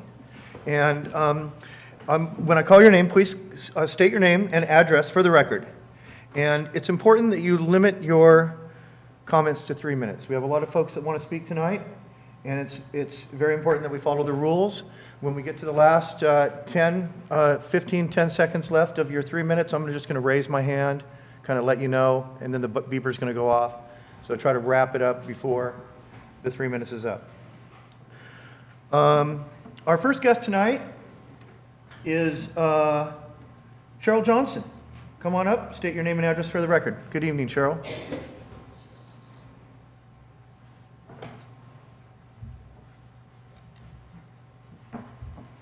Cheryl Johnson, 44183 Peterson Lane, Astoria. I'm a 45-year resident of Brownsmead, Clatsop County, and a retired public school librarian. Our daughter, her husband, and our 3 grandchildren also live in Clatsop County. I strongly urge the county commissioners to reject the application by Dollar General store because it is not needed, it does not serve our rural community, and it would have an overall negative impact. The county staff has recommended denial, and the County Planning Commission voted 7-0 to deny. First of all, Dollar General is not necessary to supply groceries locally. Country Market is located in Swenson and is family-owned and operated, and Country Market has been continually ignored by the Dollar General folks. I don't understand why, including their price comparisons this evening. Country Market offers fresh fruit, fresh vegetables, and meat.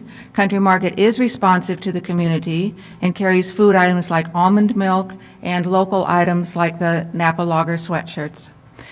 Secondly, Dollar General does not contribute to the rural community. Country Market offers local products like Tillamook cheese and milk. One of the dairies supplying milk for Tillamook is owned and operated by my neighbors, Dirk and Amanda, who are a second-generation family dairy. 2 Old Goats in Napa is the Feed and Farm store. They are operated and owned locally. They offer gardening supplies, canning supplies, pet food, and other basics. There is a free community library, which has grown over the years and is the only free library available to East County families. And thirdly, Dollar General could destroy our locally owned and operated stores. Dollar General has the advantage of bulk buying because they are a nationally owned chain. Their prices would undercut the local stores on basics while not offering free library lending, local Tillamook cheese, etc. Instead, we need to support and encourage local and healthy food infrastructure. 2 very exciting local examples. Spring Up Farm, owned by Kelly and Sam, began in Napa 6 years ago. They raise vegetables and fruit for farmers markets and community-supported agriculture. Blackberry Bog Farmstead opened in 2015 in Swenson. This family farm offers sustainably grown poultry, fresh fruits, vegetables, and flowers. The proposed 9,100 square foot Dollar General would not contribute to our rural community. I urge you to support the staff and to follow the recommendation of the Planning Commission. Please deny the application by Dollar General. Thank you. Thank you. And I I have two articles from the Daily Astorian on the young farmers, Sam and Kelly, that I will submit. Thank you, Cheryl. Our next guest tonight is Pamela Matson McDonald. Please come up, state your name and address for the record, please.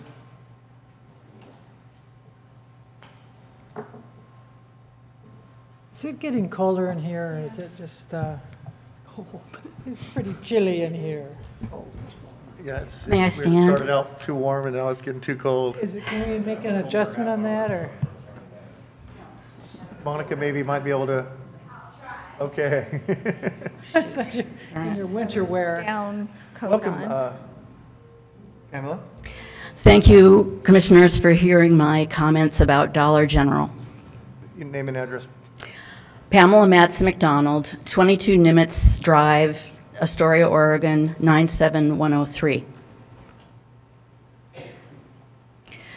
My concern about Dollar General is the fact that I doubt if any living wage jobs are going to be provided besides managerial ones. And we do need those in this area, especially in the Napa area. With other stores in the area, I think they would suffer from their retail sales, because if Dollar General is built in the size that they want to build it, they can buy in larger amounts and get much deeper discounts and make things available in very cheap prices. And that would undermine the local stores and might put them out of business, and then they would be the only one. If you gave them the size that they are asking for, it goes with the traditional American attitude of bigger is better. And other people from not in the area that are tourists would be attracted to that.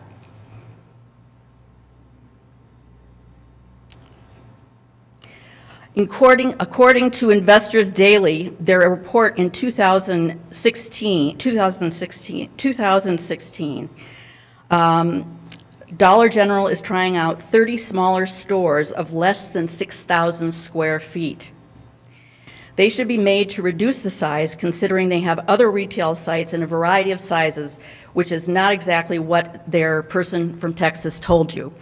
If you go to any investment newspaper, the Wall Street Journal, which I read regularly, and Investors Daily, they are experimenting with smaller stores, less than 6,000 feet. They've got 30 of them online right now.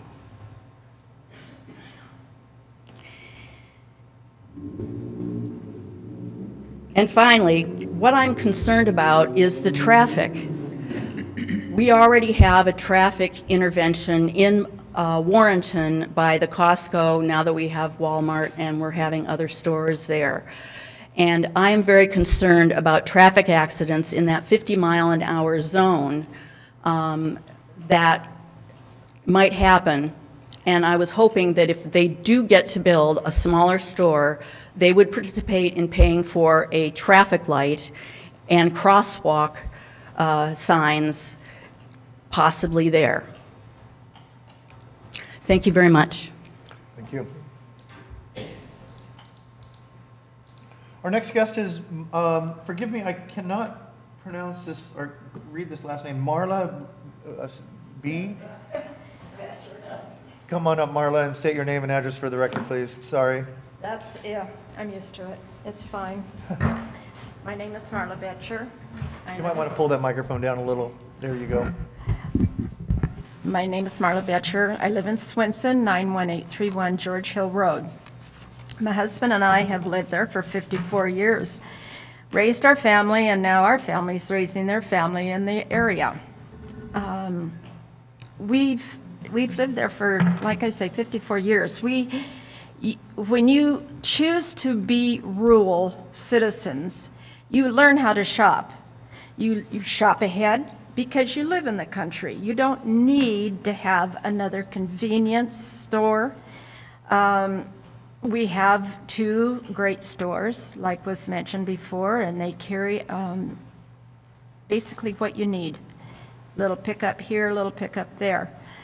It's there's no need. And as far as, there's just no need to have a Dollar General in Napa.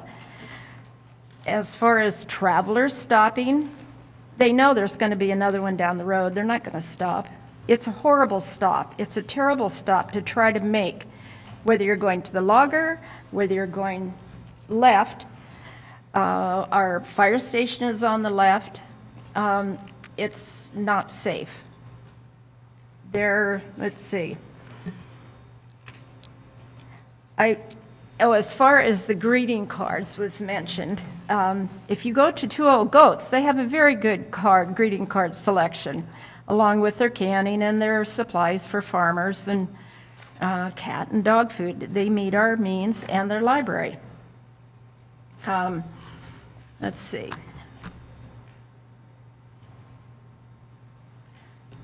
Thinking ahead, that's what you do when you live in the country, and we choose to be rural citizens, and I would like to see our community stay rural, not with a Dollar General or any other new businesses coming in. As far as merchandise, we are supplied already. That's it. Thank you. Thank you. Our next guest is Debbie Twombly. Good evening, Debbie. Name and address for the record, please.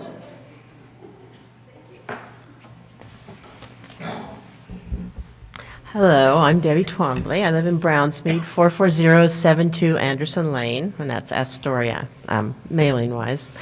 I have lived in this county all my life. I'm very proud. I was born right here in Astoria, raised in Jewell, and I spent the last 40-some years of my life in Brownsmead. Had my kids there. I'm involved with the public schools. I'm proud of that, too. And actually, kids are kind of where I'm coming from a little bit in this. I have not been to a Dollar General, I have to admit, but I have been to some other dollar stores, and I see that they are full of so much plastic junk. I would say the things that supply basic needs in those stores are maybe, I don't know, a third of the items in there could provide a basic need, not necessarily sustainably or in a healthy way, but it's not good stuff for kids. And in fact, a lot of the plastic junk that are in those stores, the toys and things, have been shown to be somewhat carcinogenic for kids. So it's a lot of bad stuff. I also see that once you get a lot of that plastic stuff, a lot of it ends up on our roadsides. That's one of the complaints I have about the fast foods, and I see that's a lot of junk food in stores like that. Junk food things seem to end up out car windows, so we're going to have more litter on the highways, and I think that it's bad. Kids see all that plastic junk in those dollar stores, and they love that plastic junk, and they don't need it. It's that wants versus needs. I think that we're giving a poor lesson to our kids when we provide this kind of item for them. Again, some of the stuff in there, I'm sure it's all pretty bad stuff. Now, I have been given for gifts before cheap plastic stuff, and I like to garden, so people have given me cheap plastic junks from probably dollar stores. Well, I know what happens. You use them in the ground and they break. That's trash. That's not going to help anybody anywhere. The seeds that will probably show up at a store like this are cheap seeds. They're not by good seed companies. People are going to buy them and they're not going to grow. It's a lot of disappointment in the things you buy in places like that. I am definitely not against any development. I would love to see that little space used again. I loved the Mexican restaurant that used to be there. Back years ago, I'm old enough that I was there when the Big Creek Tavern was there, and that was even a pretty interesting place, but it was local. You know, it was all local. So I would like to see that place being used by something local, something that supported our community. Again, we've got the Country Market, a fabulous place. They've worked really hard to provide a need in our community. And thank you very much for your time. Okay, our next guest is a Carol that lives at 4431 Peterson Lane. Carol, who could that be? Okay. Good evening. Good Name and address for the evening. record, please, Carol. Carol Newman, Browns Meat, 44331 Peterson, as the gentleman said.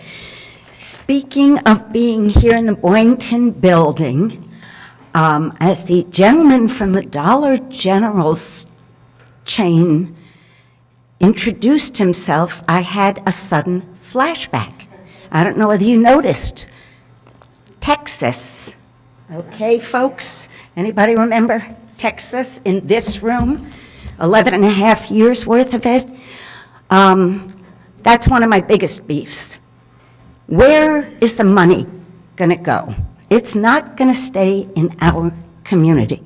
And lately, it's been wonderful to see local stores putting signs up in their windows saying, shop local. How much of the money you spend stays in the community. So all those little stores and the farmers, those are young farmers that Cheryl was mentioning. And they've established homes in Napa and Swenson, and it's quite wonderful.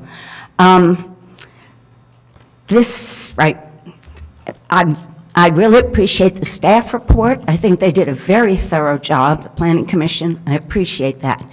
And by the way, maybe it's still to come, but I haven't seen that pro store petition yet. So maybe somebody's going to bring it up. But personally, I feel that some of the things that were said are insulting to those of us who have chosen to live here. I've been here since 1974 by choice, and giving the residents options to pay less, and I will finish that sentence, and to lose their jobs. So those are the very same people who work in some of the small stores or who create those businesses. So you give them cheaper prices, and a lot of people are fooled by that. They think, wow, that's great. I get underpaid. I can always pick up on welfare, perhaps to supplement. And in the meantime, the gas or the food across the store that the gentleman said might gain because people come to stop at this Dollar General, they're gone because the big store, as he said, has offered lower prices. You can't have it both ways. Either you give the locals cheaper prices to encourage them to have an option to pay less, and then what happens to the existing stores, which are our community? I love what Marla said, thank you. We do figure it out. We also rely on our community. If I need something and I don't want to drive all the way to Astoria, I pick up the phone and I call one of my neighbors and I say, could you pick it up for me? Thank you. Thank you, Carol. Our next guest is Ted Messing. Coming up, Ted. Name and address for the record, please.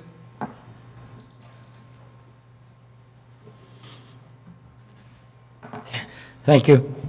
I'm Ted Messing at 44183 Peterson Lane, Astoria, Oregon.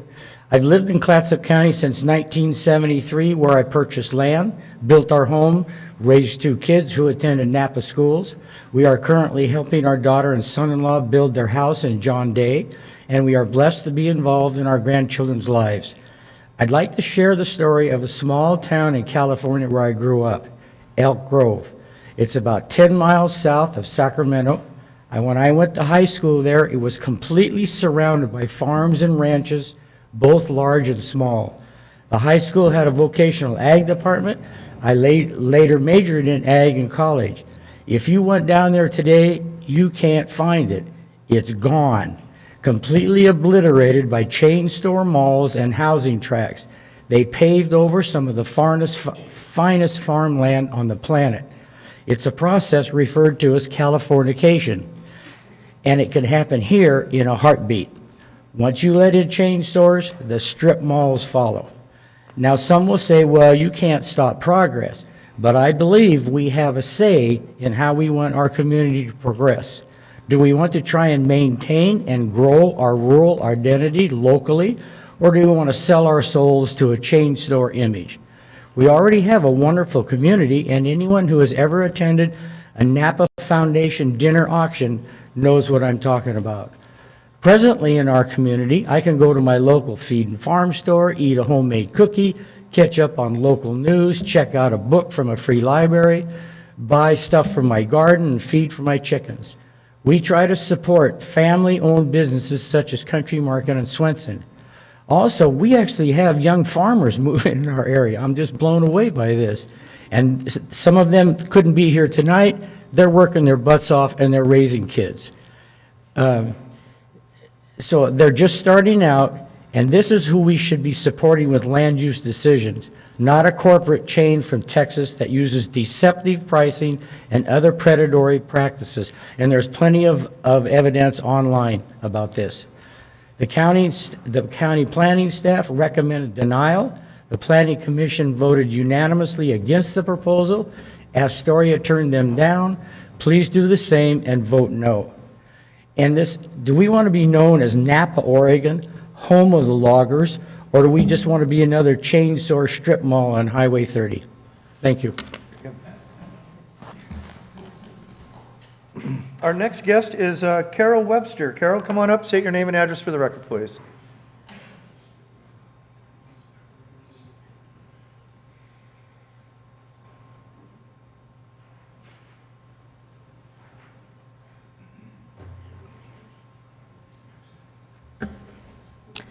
My name's Carol Webster. My mailing address is 92743 Allen Road in Napa, also known as Astoria.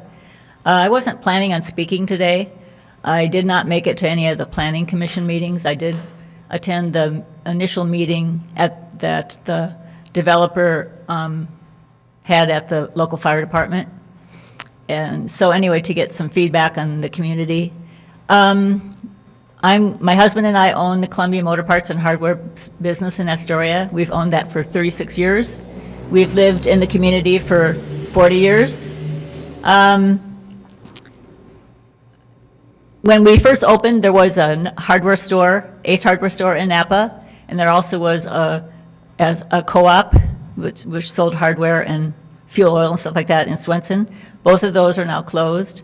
My husband's looking at retiring, and if we don't find a buyer, our store will be closing also.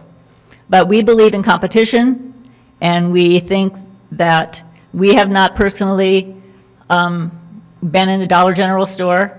I think it's unfair for people to categorize it as cheap plastic stuff if they've not been in the store.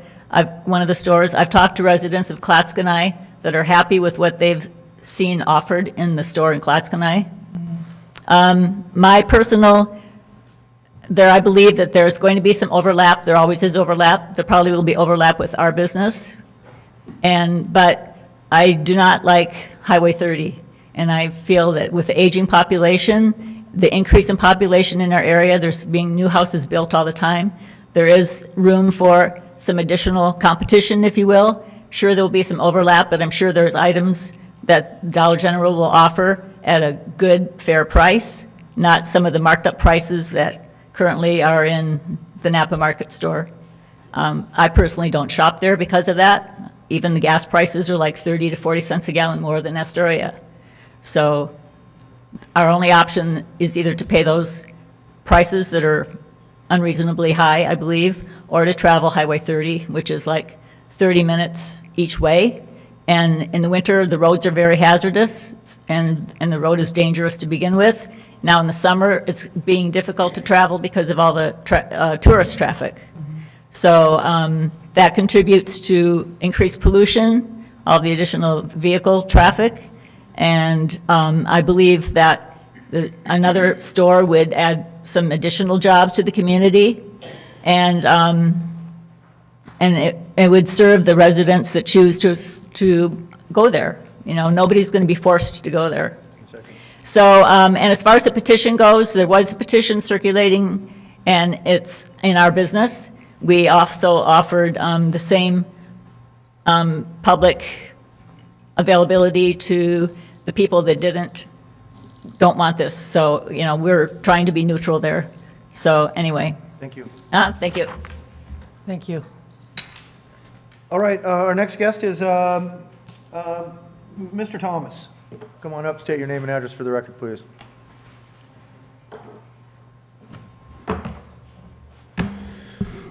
My name is Ted Thomas. I live at 398 Atlantic, Astoria, Oregon. Good evening. I'm no stranger to the commission, of course, so I will try and keep it as brief as I possibly can. You will. 9,100 square foot business on Highway 30 in a rural community seems somewhat of a mismatch. We've heard that they expect about 500 customers a day. I don't know exactly, selling deeply discounted goods at really, really rock bottom low prices, how they're going to find the margins to build a new structure like that. So I did some research, and it turns out that when you build a new structure, especially in a rural zone, you qualify for accelerated depreciation on capital structures. And how large corporations and large chains are able to function is by using accelerated depreciation, which takes about 13 years to fully utilize, on holdings that are outside of their in rural areas, and spread them around, and they're able to defray earnings on more profitable locations. Could this be how they're planning to make this a viable option? And if that is true, I'll tell you another thing. You got a 2,400 square foot derelict building out there.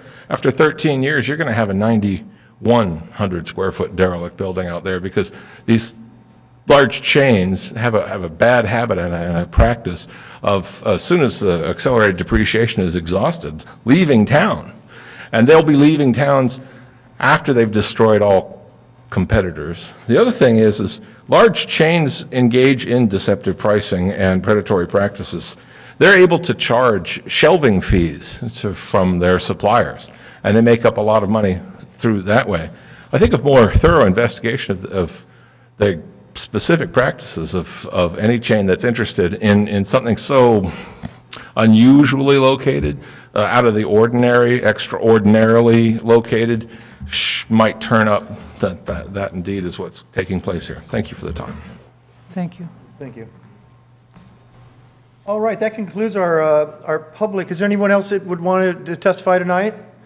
Okay, great. I do want to enter into the record, a citizen came up to me at the beginning of the meeting. She said she could not stay to testify, but she has here a petition that was circulated in the community. I would like to, on her behalf, submit this into the record. This is a petition supporting the store, and there's approximately 40 folks that have from the county here that have signed that, so I'd like to enter that into the record. That concludes our time for public testimony. I would now like to invite the applicant up for if you have any brief rebuttal statements. Come on up.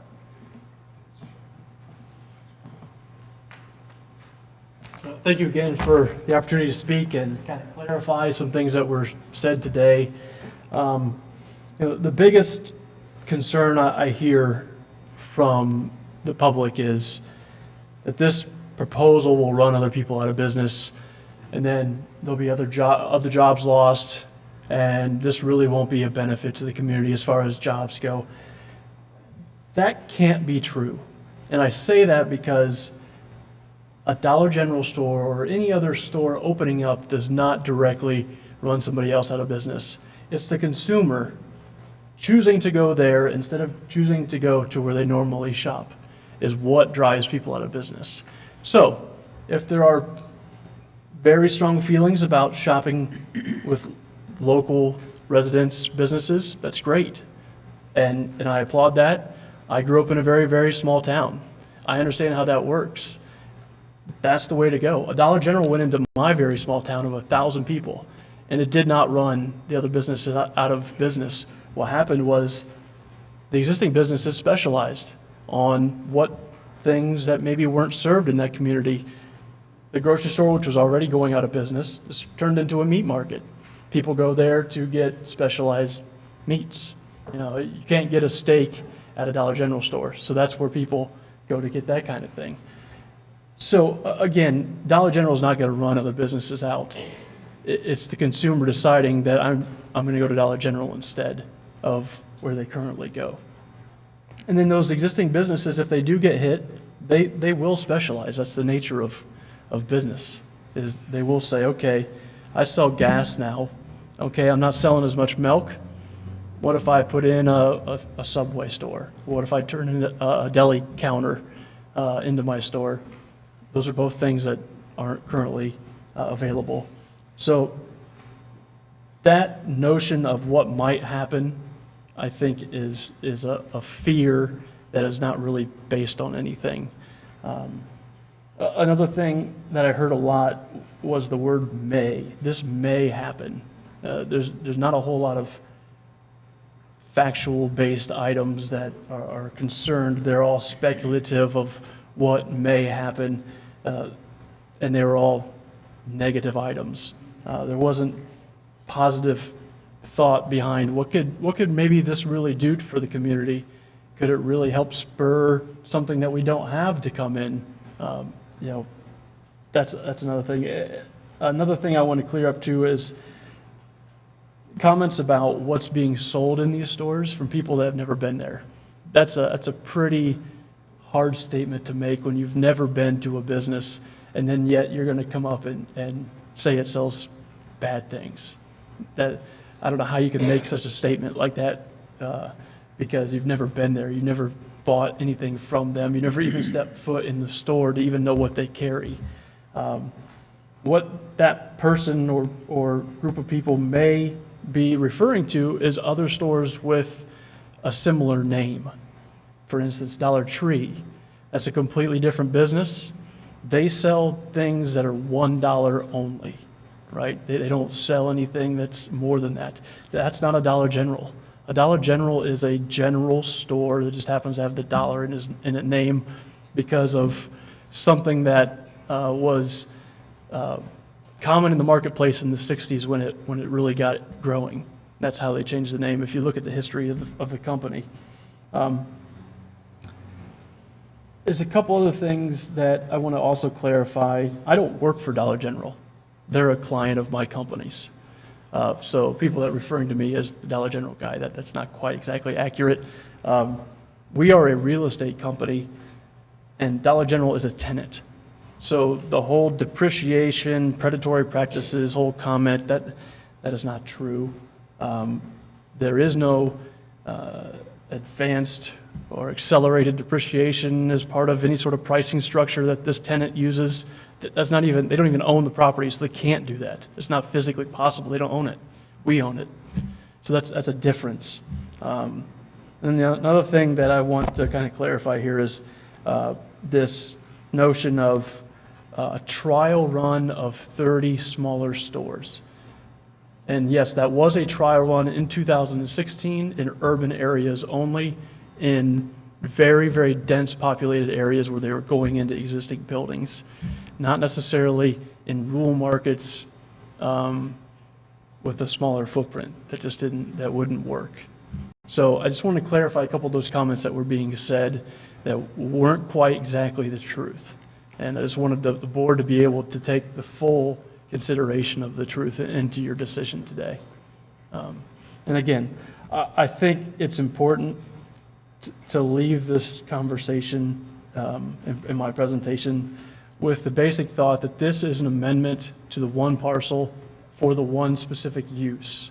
It's not a overall change of use for the area. It's not an overall change of use for that even specific zoned parcel adjacent.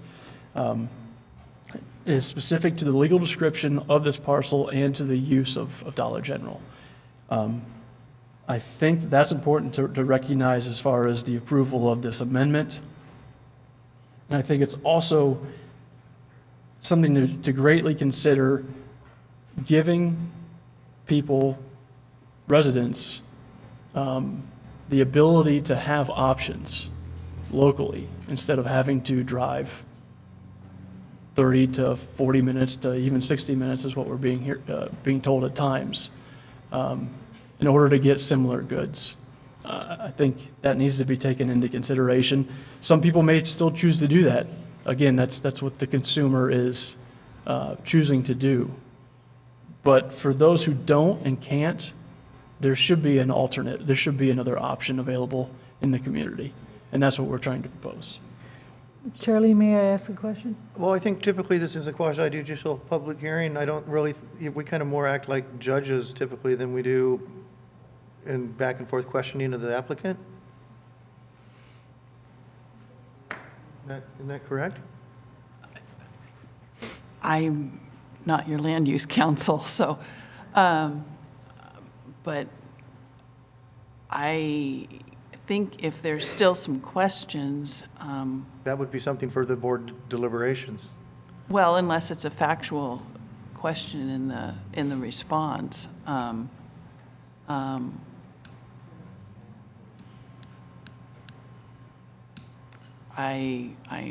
Typically, that's been my understanding, is kind of like Commissioner Sullivan, we're kind of like have the robe and the wig on here in a quasi-judicial environment. So we're just here that we're hearing the applicants and the testimony more than we are going to go into back and forth questioning of the applicant. That being said, that's kind of where my understanding of this is. And I know this is your first time doing this. So if you do have some questions first, we can talk, if concerns, we can bring those up during the board deliberation. It was just a point of clarification, but that's, if. Okay. So. Thank you. All right, thank you very much. I appreciate it. I think that you have to be able to ask the applicant questions. Oh, yeah. You're asking staff questions, so I think in order to have fairness in your process. Okay, that's fine. Well, yeah, we'll allow that. Go ahead and ask I'm your open. question. Well, I had, when you said that you're not Dollar General, you are a real estate company. Can you tell me a little bit more about that? Absolutely. So Dollar General, again, is a tenant. We are a development company, so we buy property, we develop the store for Dollar General. Dollar General operates it, runs it, it's their business, but we own the real estate. Do you own all the Dollar General stores? No, not all of them. That'd be a lot. They have several, in fact, probably close to hundreds of developers that do the same thing. Do you own the land underneath the Dollar General? Yes. So much like the McDonald's. Similar, yes. They were kind of an arm of the same company. We're not.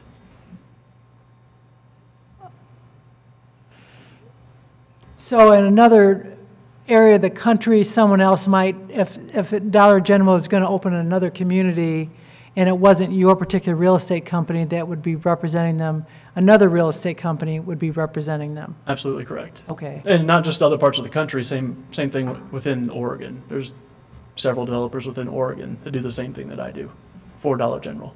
Okay, I wasn't aware of that. Thank you. Sure. All right, thank you. Yep. All right, thank you very much. Now this is the time for follow-up comments from county staff. Julie?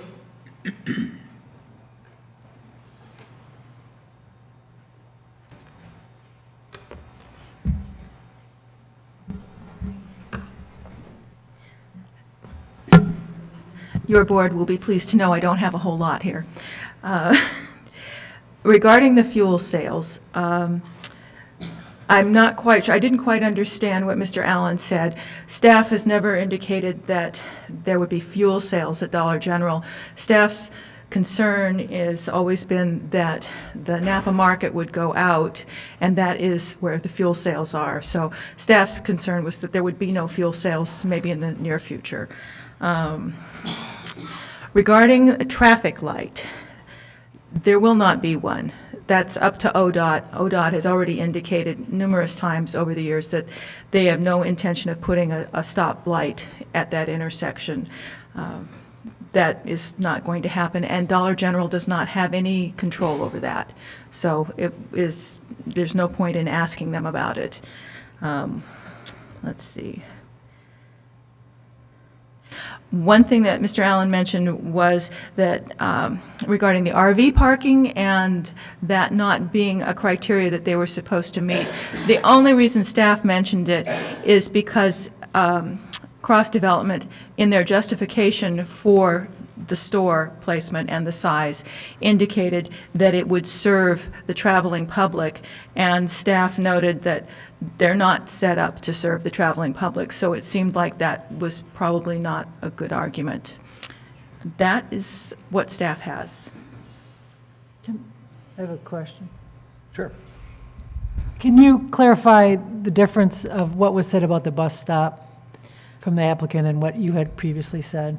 I think that it was Because I read in there that there's already a stop out there. And, Well, and they want to enhance it.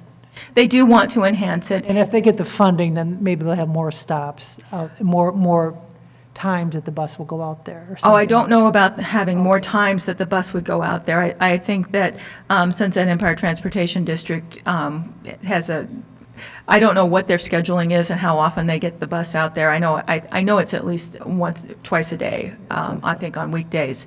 And all that I really know about it is that Dollar General said that they would commit to work with ODOT and Sunset Empire Transportation District, and there are some plans that show possibly an easement, but that's nothing is solidified. It's just they have committed to work with Sunset But the buses Empire. already go out there. Yes. Yeah. And there's also, it's part of the a multi-county connect system, that bus route, right? It's part of the connector.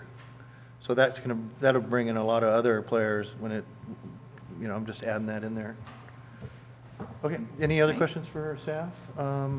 Seeing no further questions for staff? Thank you. Thank you. Thank you very much. I will now close the public hearing and move into a board discussion and a possible motion. Again, I just have a couple comments. I want to again thank all of the folks that spoke tonight. I'd like to thank the applicant for coming tonight. I'd like to thank staff for their report. And I make sure I got everybody there. Yeah. And most importantly, I'd like to thank the Planning Commission for their good work here. And that we'll turn it over to the any comments by or discussion from the board, and then I'll look for a possible motion. Well, I guess I would say that I too want to thank the thorough and diligent job that's done by the staff and by the Planning Commission.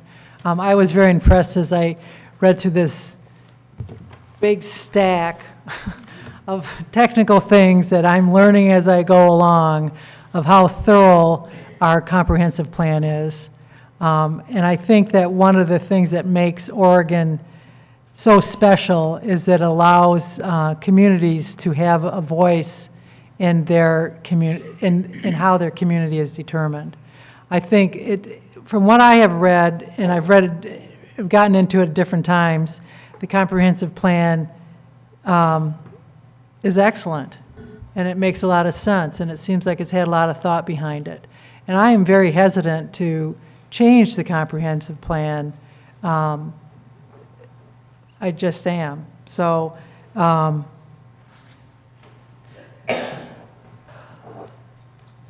I have also lived in different rural communities.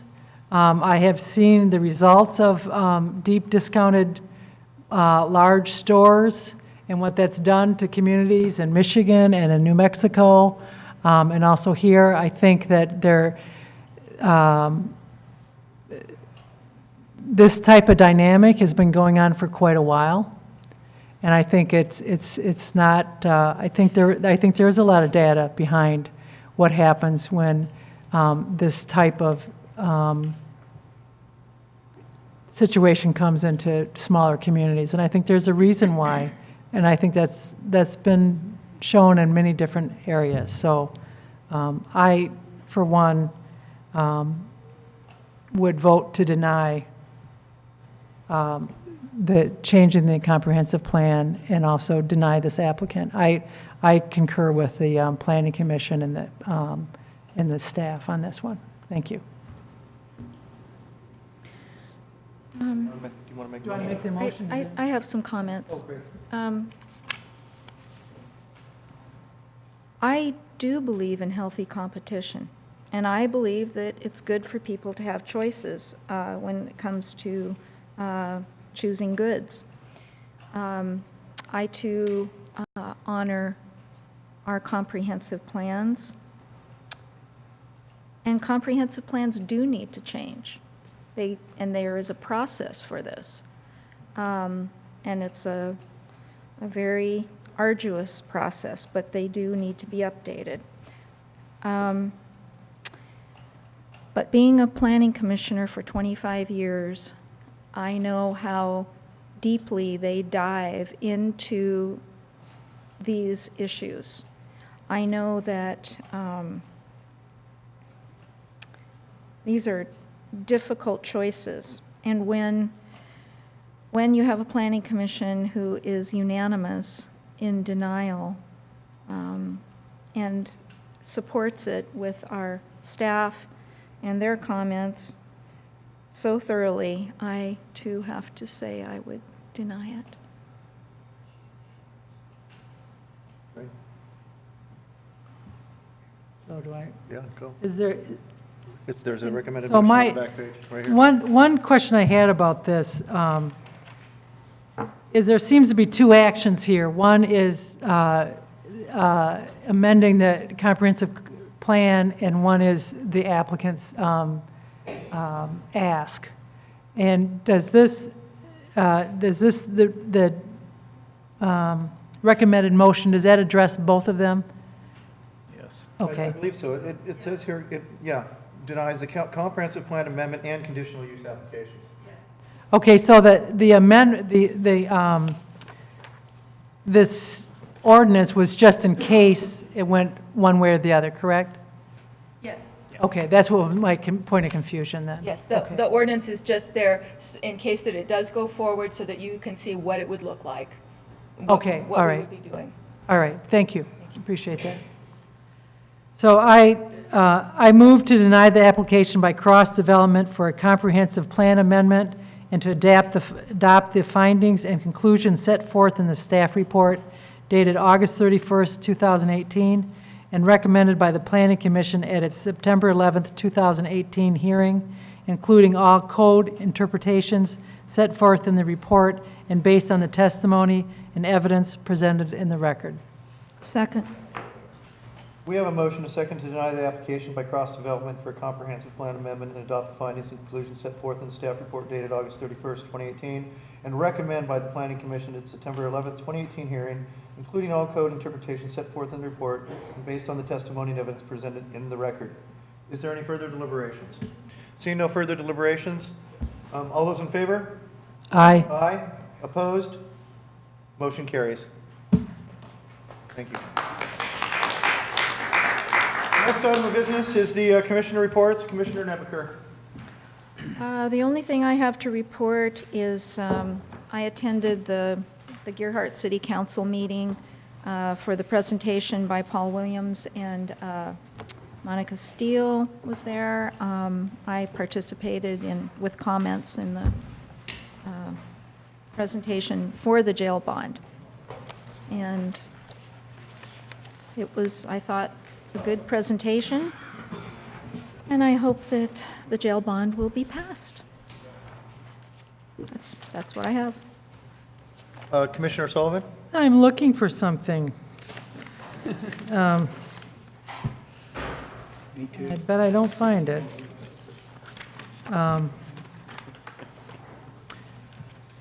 Doggone it. Well, I wanted to, first of all, I appreciate this system of having citizen input and citizen board, planning commission, along with the staff and the applicant.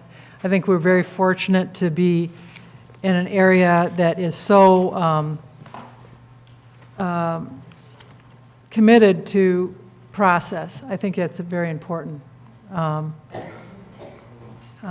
I can't find what I wanted to say, but because I wanted to get it right, but on another subject, our emergency management director, Tiffany Brown, was, you probably saw that in the paper, was appointed by the governor to be on, this is what I wanted, that I know I can't remember, but I wanted to congratulate, are you aware of that, Yep. County Manager Moore? Yep. I just wanted to, really congratulate Tiffany, and I think that it says, that's good news for Clatsop County to be honored in that way. And maybe County Manager Moore can talk a little bit more about when he talks, or right now is fine. And other than that,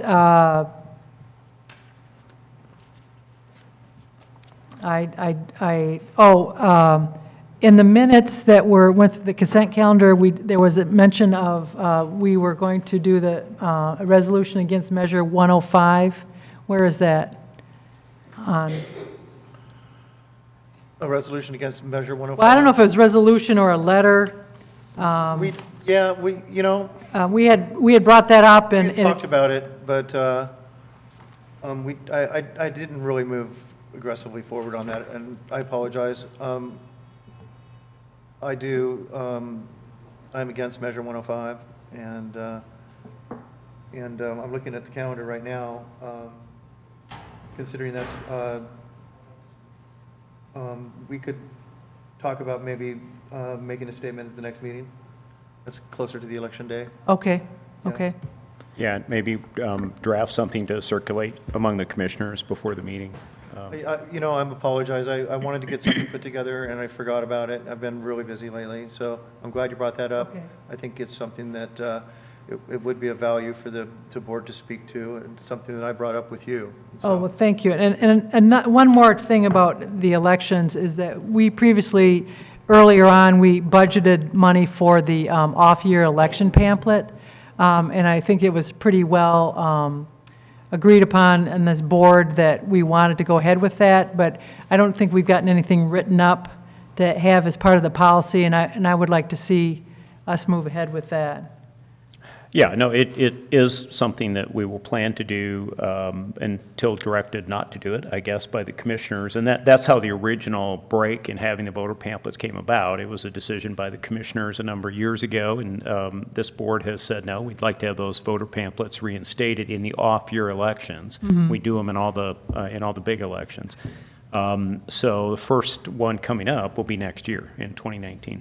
Right, so, but is there wording or something that needs to get put into the policy that it's there in black and white, that rather, because I know we budgeted them out, but I don't know, I don't know as if, I can look at that, but typically, if that's what you direct us to do, that's what we're going to do. So that was the direction we got from the commissioners. Right. And so I know that will be part of the plan, but I can certainly look to see if anything other than the direction you gave, the minutes, the direction you gave us at a public meeting, if we have to add anything to, any of the rules, administrative rules or code.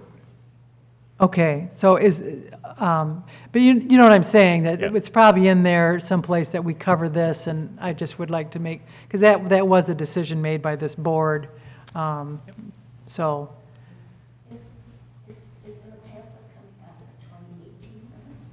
It comes with the ballot. It comes around at the same time as the balance. Okay. All right, and that's all I have for today, thank you. Okay.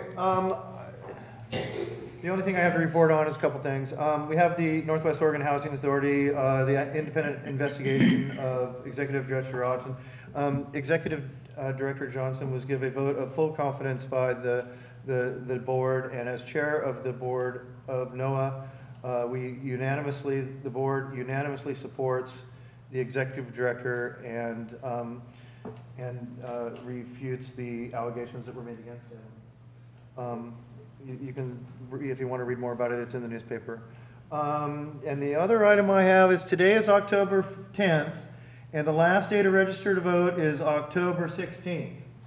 So if you're not registered to vote, you have less than 6 days, or 6 days or so. So I'm telling everybody out there that's listening, please register to vote. It's very important.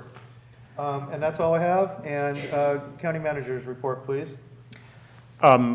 Actually, just probably one or two items. I know you've been hearing about this for a while, but I did yesterday submitted the final application to the Oregon Department of Fish and Wildlife for the Columbia River Transition Funds that we've been talking about. I'm assuming that that will get approved. It was sort of pre-reviewed and pre-approved by the state. So it does look like we're going to be able, and we're hoping we can do this before the end of the year, hopefully before Thanksgiving, but that we will be able to distribute about $460,000 to area fishers who have been impacted by changes in state regulation. So frankly, I know that's probably not near enough, but I guess I'm happy that that money's been sitting there since 2013 and somebody is finally using it. And I did copy you on an email, but we had a committee, of course, that was required by the statute to develop this program and oversee it. I know when I think we had our first committee meeting a year ago in September, and we were all a bit naive at that point because we're like, oh, we're going to get this money out by Christmas last year. And the back and forth with the state took a long time for us to get through. But again, we have accepted all the local applications. We've reviewed those at committee. We've approved them. We've packaged all that up and sent it to the state. And so I'm hoping within a couple weeks we'll get final approval on that. And shortly thereafter, we will actually have the money here that we can begin distributing to people in the area. So happy that we're finally able to bring that one to a conclusion. So thank you for your work on that, Cameron. Yes. May I say one more thing? Sure. This weekend is the Great Columbia River Crossing, which is a huge annual fundraiser for the Astoria Warrenton Chamber of Commerce, but it's also an opportunity to walk across the Astoria-Megler Bridge. I talked to the chamber today, and there are still some there's still spaces for people that want to do that. It's about $45 to participate.